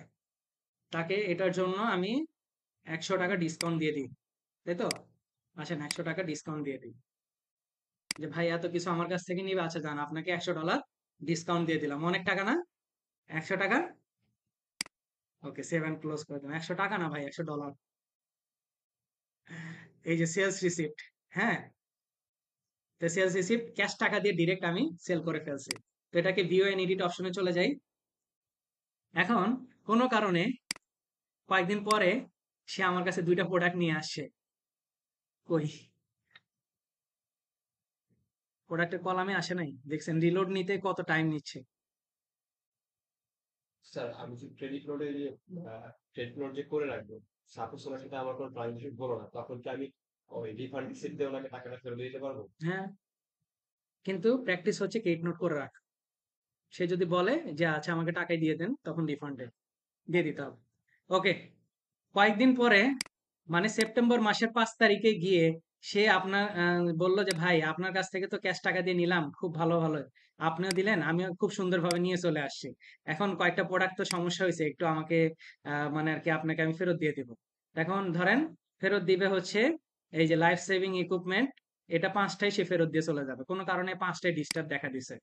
ঠিক আছে, 5টায় ডিস্টার্ব দেখা দিছে, তা 5টায় ফেরত দিয়ে যাবে। তখন কি করতে হবে? Refund receipt.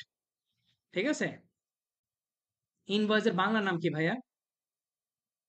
কে বলতে পারবেন ইনভয়েসের বাংলা নাম আর সেলস রিসিপ্টের বাংলা নাম? হ্যাঁ, ছোটবেলা পড়ে আসেন। না, এটা কি নয়। হ্যাঁ, ক্যাশ মেমো। হ্যাঁ, বুঝি নাই ভাই, ক্লাস 9-10 এর বইতে এখনো আছে cash memo. Cash memo 3 copy করা হয়, 3 কপি কাকে কাকে দিবেন, 3 কালারে 3 কপি।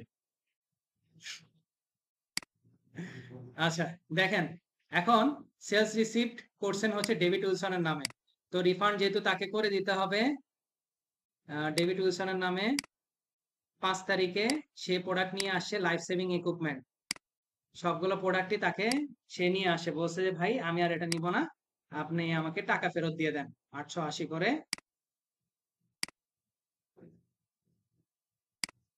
আর এটা হচ্ছে 0%। তাহলে এতে করে কি হবে? তাকে আমি কি করলাম? রিফান্ড করে দিলাম, তাই তো? ও আচ্ছা, রিফান্ড কোত্থেকে করব? কোন ব্যাংক থেকে আপনি রিফান্ড করতে হবে সেটা বলে দিতে হবে। ক্যাশ টাকা হলে ক্যাশ টাকা রিফান্ড, অথবা চেক হলে চেকে রিফান্ড দিয়ে আপনাকে 7 ক্লোজ করে দিতে হবে। এই যে দেখেন আপনার কি বলছে, রিফান্ড সাকসেসফুলি ইস্যুড, ডেভিড উইলসনকে আপনি রিফান্ড করে দিয়েছেন 4,400 টাকা। ঠিক আছে, স্যার এর মধ্যে উনি রিফান্ড না নিয়ে উনি করলে কি অন্য প্রোডাক্ট নিল, সেক্ষেত্রে রিফান্ড না নিয়ে অন্য প্রোডাক্ট নিল, যেমন K95 মার্কস নিল, আগে রিফান্ড করে দিতে হবে, তারপর তার নামে আবার ইনভয়েস করতে হবে, আবার ইনভয়েস অথবা সেলস রিসিপ্ট করতে হবে, মানে ডিরেক্ট কাটাকাটির কোনো সুযোগ নাই। ওকে, তাহলে আমরা মোটামুটি এদিক থেকে অপশন দেখালাম আপনাদের ক্রিটিক্যাল সিচুয়েশন গুলো। এবার আসেন ডিলেট চার্জ অপশনটাকে ব্যবহার করে দেখাই। Delete charge mister John, date ধরবো সেপ্টেম্বর মাসের 10 তারিখ। Product and service, medical social service. আচ্ছা, এটা মেডিকেল না দিয়ে আপনাদেরকে দেখাই সার্জিক্যাল ইকুইপমেন্ট। এটা অনেকগুলো প্রোডাক্ট আছে, এটা হচ্ছে 17টা প্রোডাক্ট নিলাম, এটার ভ্যালু 1000 করে, আর এটা ট্যাক্স হবে 8% করে, দিয়ে এটাকে 7 ক্লোজ করবো। তাহলে মিস্টার জন কয় তারিখে? সেপ্টেম্বর মাসের 10 তারিখে তার নামে আমি একটা কি টেমপ্লেট রেডি করে রাখলাম। দেখেন আমি এটার ইম্প্যাক্টটা দেখবো sales and get paid option থেকে। সেলস ট্রানজেকশনে গেলে অল ট্রানজেকশন, অল ডেট, এই যে দেখেন চার্জ নামে, দেখছেন ওপেন আছে না? এখন এটাকে আমি একটু ওপেন করি।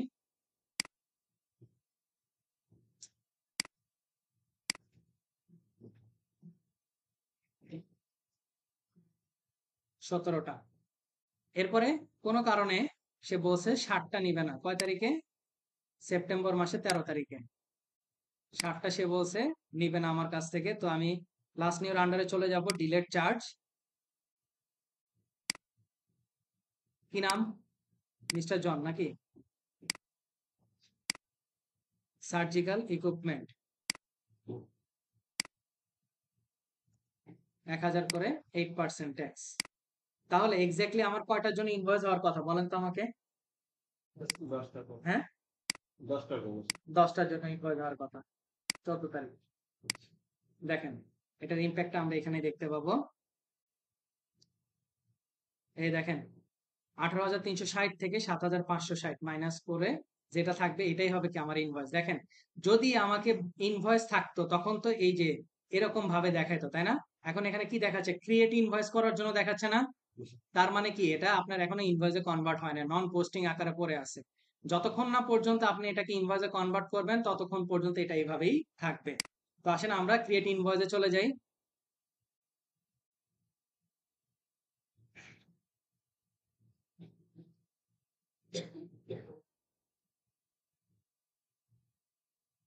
এই যে দেখেন তারা অ্যাড করতে বলতেছে, দেখছেন এই যে 7,000 যেটা ভ্যালু, আমি এটাকে অ্যাড করে দিই।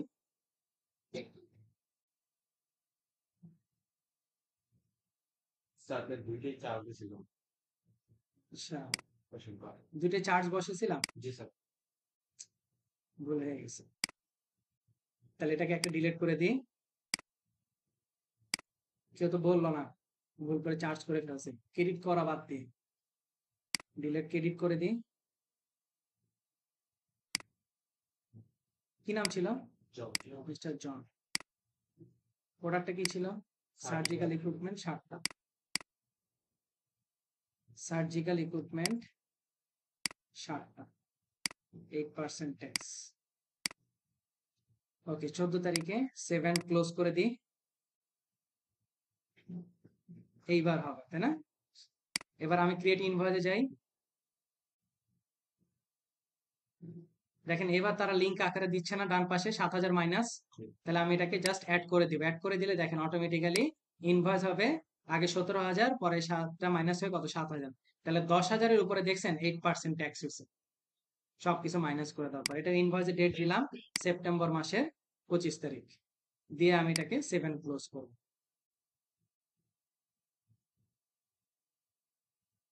আচ্ছা,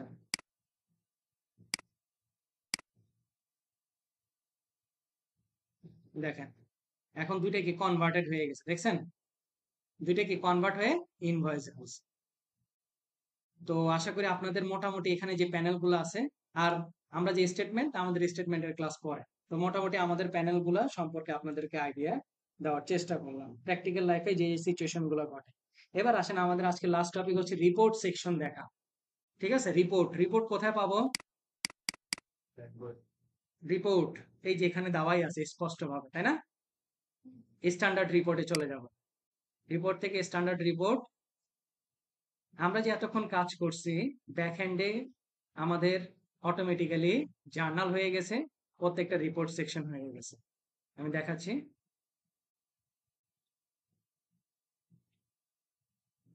এই যে প্রফিট অ্যান্ড লসে চলে গেলাম।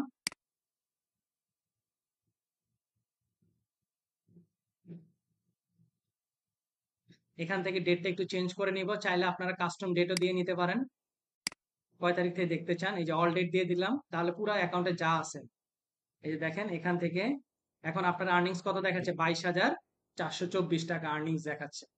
এন্ড আপনি চাচ্ছেন যে না আমি এটাকে স্যাটিসফ্যাকশন, আমি একটু দেখতে চাই এক্স্যাক্টলি আমার কত সেল হয়েছে। এই যে সেলস অফ প্রোডাক্ট ইনকামের এই যে অ্যামাউন্টে ক্লিক করেন, প্রত্যেকটা অ্যামাউন্টে ক্লিক করলে তার ব্যাক হ্যান্ডের হিস্ট্রি আপনাকে দিয়ে দিবে সে, মানে সবগুলো একটার সাথে কানেক্টেড। এই যে দেখেন কতগুলো ইনভয়েস করছেন, কয়টা credit note, invoice, credit note, sales receipt, refund করে দিয়েছেন, ইনভয়েস করছেন। এই যে দেখেন সম্পূর্ণ ব্যালেন্স আপনার সামনে। এখন এখন সেলস অফ প্রোডাক্ট ইনকাম বাবদ আপনার ইয়া হয়েছে 40,620।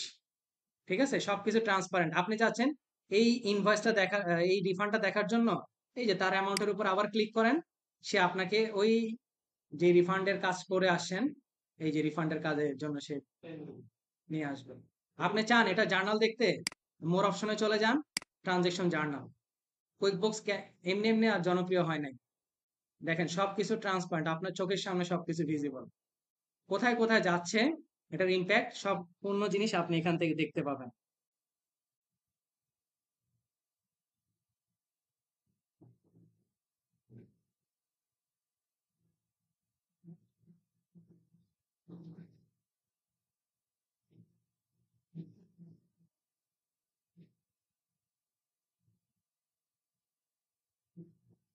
এই যে দেখেন Bank of America credit, sales of product income debit, inventory asset, cost of sales. ঠিক আছে, এই 6,900 পুরো জার্নাল হিস্ট্রি আপনাকে সে প্রোভাইড করে দিচ্ছে। এখন আসেন ধরেন আমরা যদি জানতে চাই যে আমাদের ইনভেন্টরি কত আছে, আমরা তো এতক্ষণ ধরে ইনভেন্টরি নিয়ে মেলা কাজ করলাম না? এখন তো এই যে এখান থেকে সব ধরনের রিপোর্ট আপনি জেনারেট করে নিতে পারবেন, সব আছে। ঠিক আছে, এগুলো হচ্ছে ফেভারিট লিস্ট। ধরেন আপনি আপনি চান ইনভেন্টরি, বা অনেকের স্টক নামে থাকতে পারে ইনভেন্টরি ভ্যালুয়েশন ডিটেইল, আমার কত ইনভেন্টরি হাতে আছে এক্স্যাক্টলি আমি সেটা দেখব, তার কস্টিং প্রাইস সহ। অল ডেট দিয়ে দিলাম। এই যে দেখেন, ডায়াগনস্টিক এন্ড টেস্টিং ইকুইপমেন্ট হাতে আছে 100টা, তার প্রাইসিং হচ্ছে 45,000। মেথড কোনটা? FIFO method. তারপরে হচ্ছে কেয়ার 95 মার্কস, এখন আছে 2টা, তার কস্টিং হচ্ছে 360। এই যে দেখেন কি কি করছেন, প্রত্যেকটার ডিটেলস দেওয়া আছে। কেয়ার 95 স্টার্টিং ভ্যালু ছিল 15টা, পরে ইনভয়েস করছেন 10টার মাইনাস হয়ে গেছে, ক্রেডিট নোটে ফেরত আসছে আরো 2টা, সেলস রিসিভ করে আপনার ইনভেন্টরি বের হয়ে গেছে 5টা। দেখেন লাইফ সেভিং ইকুইপমেন্ট আছে 83টা, তার ভ্যালু 41,500। সার্জিক্যাল ইকুইপমেন্ট 77টা হাতে আছে, তার কস্টিং প্রাইস হচ্ছে 46,200। দেখছেন, সম্পূর্ণ জিনিস আপনি দেখতে পাইতেছেন। প্রত্যেকটা অ্যামাউন্টের উপরে ক্লিক করবেন, প্রত্যেকটা সে ইন্ডিভিজুয়াল ট্রানজেকশনে আপনাকে নিয়ে যাবে। বুঝাইতে পারছি? হ্যাঁ, বুঝি নাই। স্টক এক্সপায়ার ডেট, এটা কি?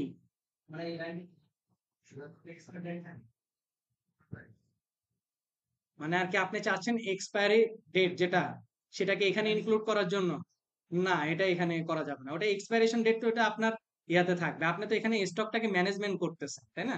ওটার জন্য আলাদা সফটওয়্যার ব্যবহার করতে হবে। ওকে, এখন আপনারা প্রত্যেকে জমা দিবেন হচ্ছে, আপনাদেরকে আমি দেখাই দিই কি কিভাবে জমা দিবেন। হয়ে গেল, সেলস ট্রানজেকশনে চলে যাব।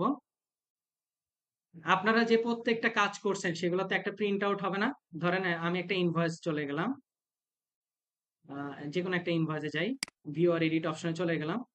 প্রথম ক্লাসে আপনাদের কাস্টমাইজ করা দেখাইছিলাম, তাই না? ইনভয়েসকে ডিজাইন করা। দেখেন এই যে প্রত্যেকটা, এই যে দেখছেন পেইড লেখা আসছে না? এখন এখান থেকে চলে যাবে নিচে যে কাস্টমাইজ অপশনে, এখান থেকে আপনার যে টেমপ্লেট, সেই টেমপ্লেটটাকে আপনি সিলেক্ট করবেন, তারপরে প্রিন্টার প্রিভিউ অপশনে চলে যাবেন। প্রিন্টার প্রিভিউ,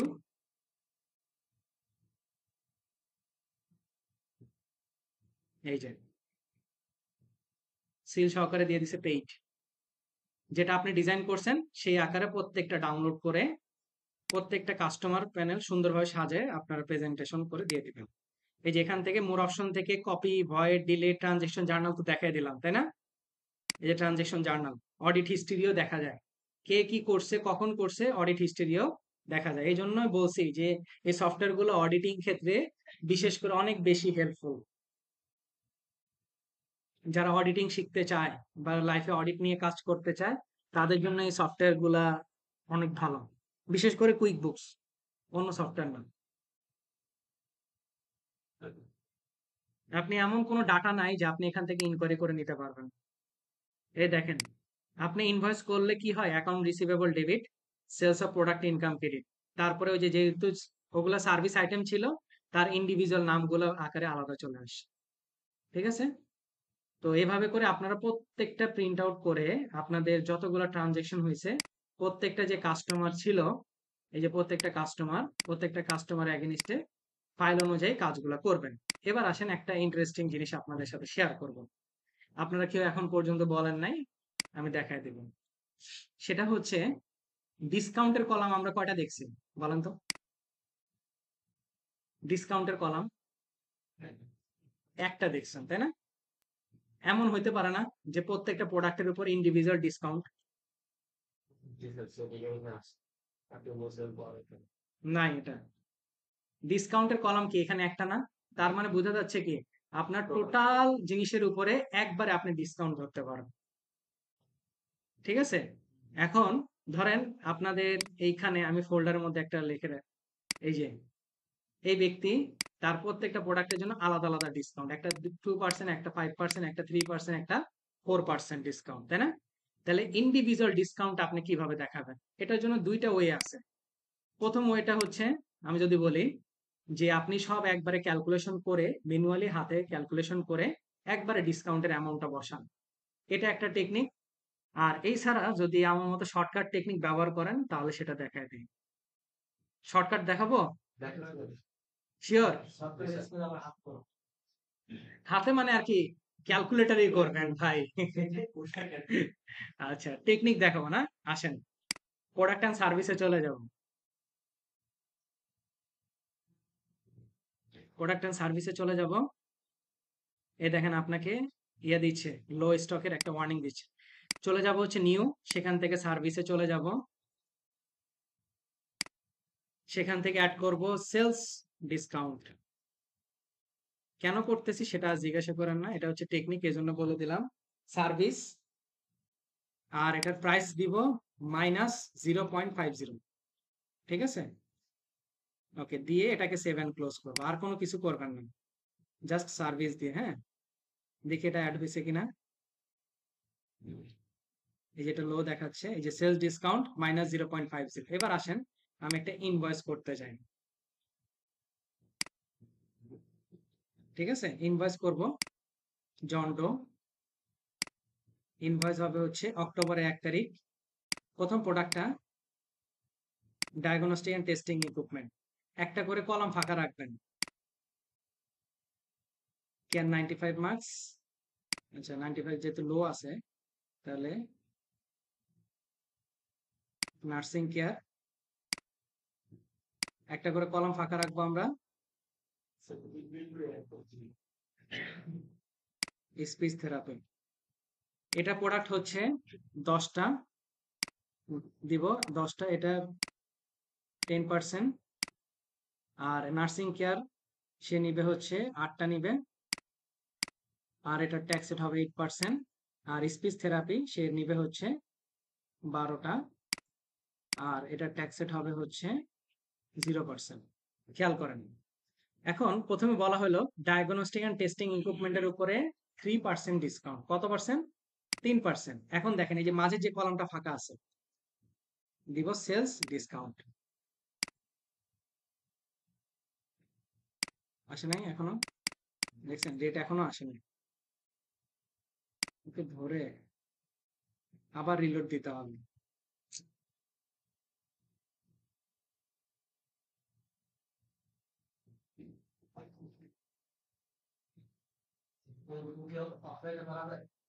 হুম, অফলাইনে কুইক বুক ডেস্কটপ আছে, কুইক বুক ডেস্কটপ সফটওয়্যার আছে।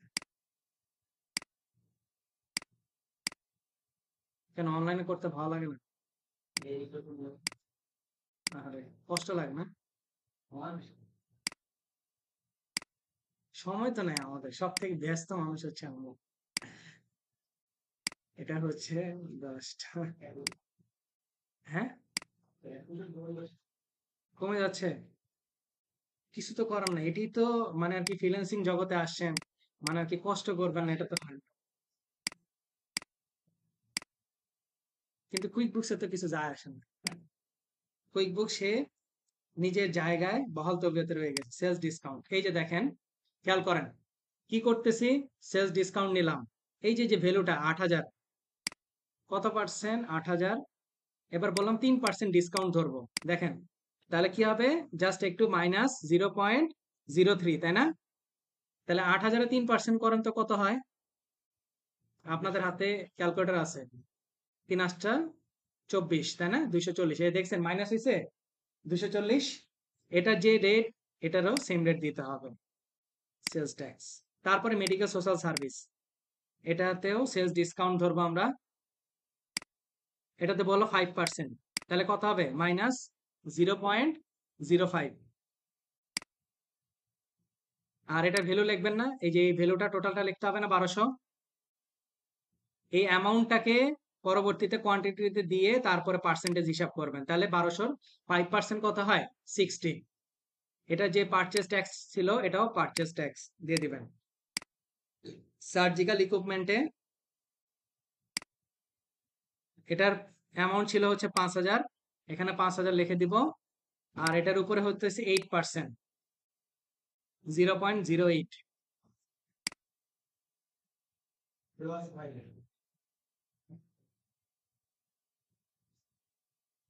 Zero rated tax. ওকে, এখন যদি আমরা এই জিনিসটাকে আলাদা আলাদা ভাবে দেখাইছি, তাই না? এখন আপনি চাইলে এই যে 240, 60, 40 এগুলাকে হিসাব করে একবারে এনে এখানে বসাইতে পারতেন। দুইটাই ওয়ে আছে। আমি সেভ এন্ড ক্লোজ করব, দেখেন। তাহলে যখন ফেরত হবে তখনও তো এইভাবেই আপনাকে দেখাইতে হবে, ডিসকাউন্ট গুলাকে মাইনাস করে করে তারপরে আপনাকে দেখাইতে হবে। দেখেন এটার ইম্প্যাক্টটা করলে কি হয়, কি সুবিধাটা পান দেখেন। আমি যদি দেখাই, সেলস ট্রানজেকশনে চলে যাই, জন্ডো ছিল তাই না, এটা না, দেখি একটু আমি ওপেন করি। এখন আমি এখান থেকে একটু ইনভয়েসটাকে প্রিন্ট করি, দেখেন তাহলে কি ফ্যাসিলিটি থাকে। এই যে দেখেন প্রত্যেকটার কিন্তু সেল ডিসকাউন্ট দেখাচ্ছে, দেখছেন, দেখাচ্ছে না ইনভয়েসের মধ্যে। আর আপনি যদি একবার হিসাব করে নিয়ে এসে বসাইতেন তাহলে কিন্তু আর এখানে দেখাতো না আপনি কোন প্রোডাক্টের উপরে কত ডিসকাউন্ট ধরছেন। দুইটা ওয়ে আছে, যেটা আপনার করার সুবিধা হয় সেটা করতে পারবেন। যখন ফেরত আসবে ফেরতের ক্ষেত্রেও কিন্তু আপনার কি ডিসকাউন্ট গুলাকে এইভাবেই ক্যালকুলেশন করতে হবে। বুঝাতে পারছি? তাহলে কি করলাম, এই অ্যামাউন্টটাকে কোয়ান্টিটির কলামে দিয়ে তারপরে ওই সেম রেটটাকে ধরে আমরা হিসাব করে ফেললাম। ওকে, তাহলে আপনাদের যে ফাইল, আপনাদের কাজগুলা যেটা রিপোর্টের মধ্যে আমি বলে দিছি কি কি রিপোর্ট জেনারেট করবেন। Inventory valuation detail, purchase supply detail, account receivable, accounts payable, profit and loss statement, balance sheet, এই রিপোর্টগুলো আপনারা সবাই জেনারেট করে ফেলবেন।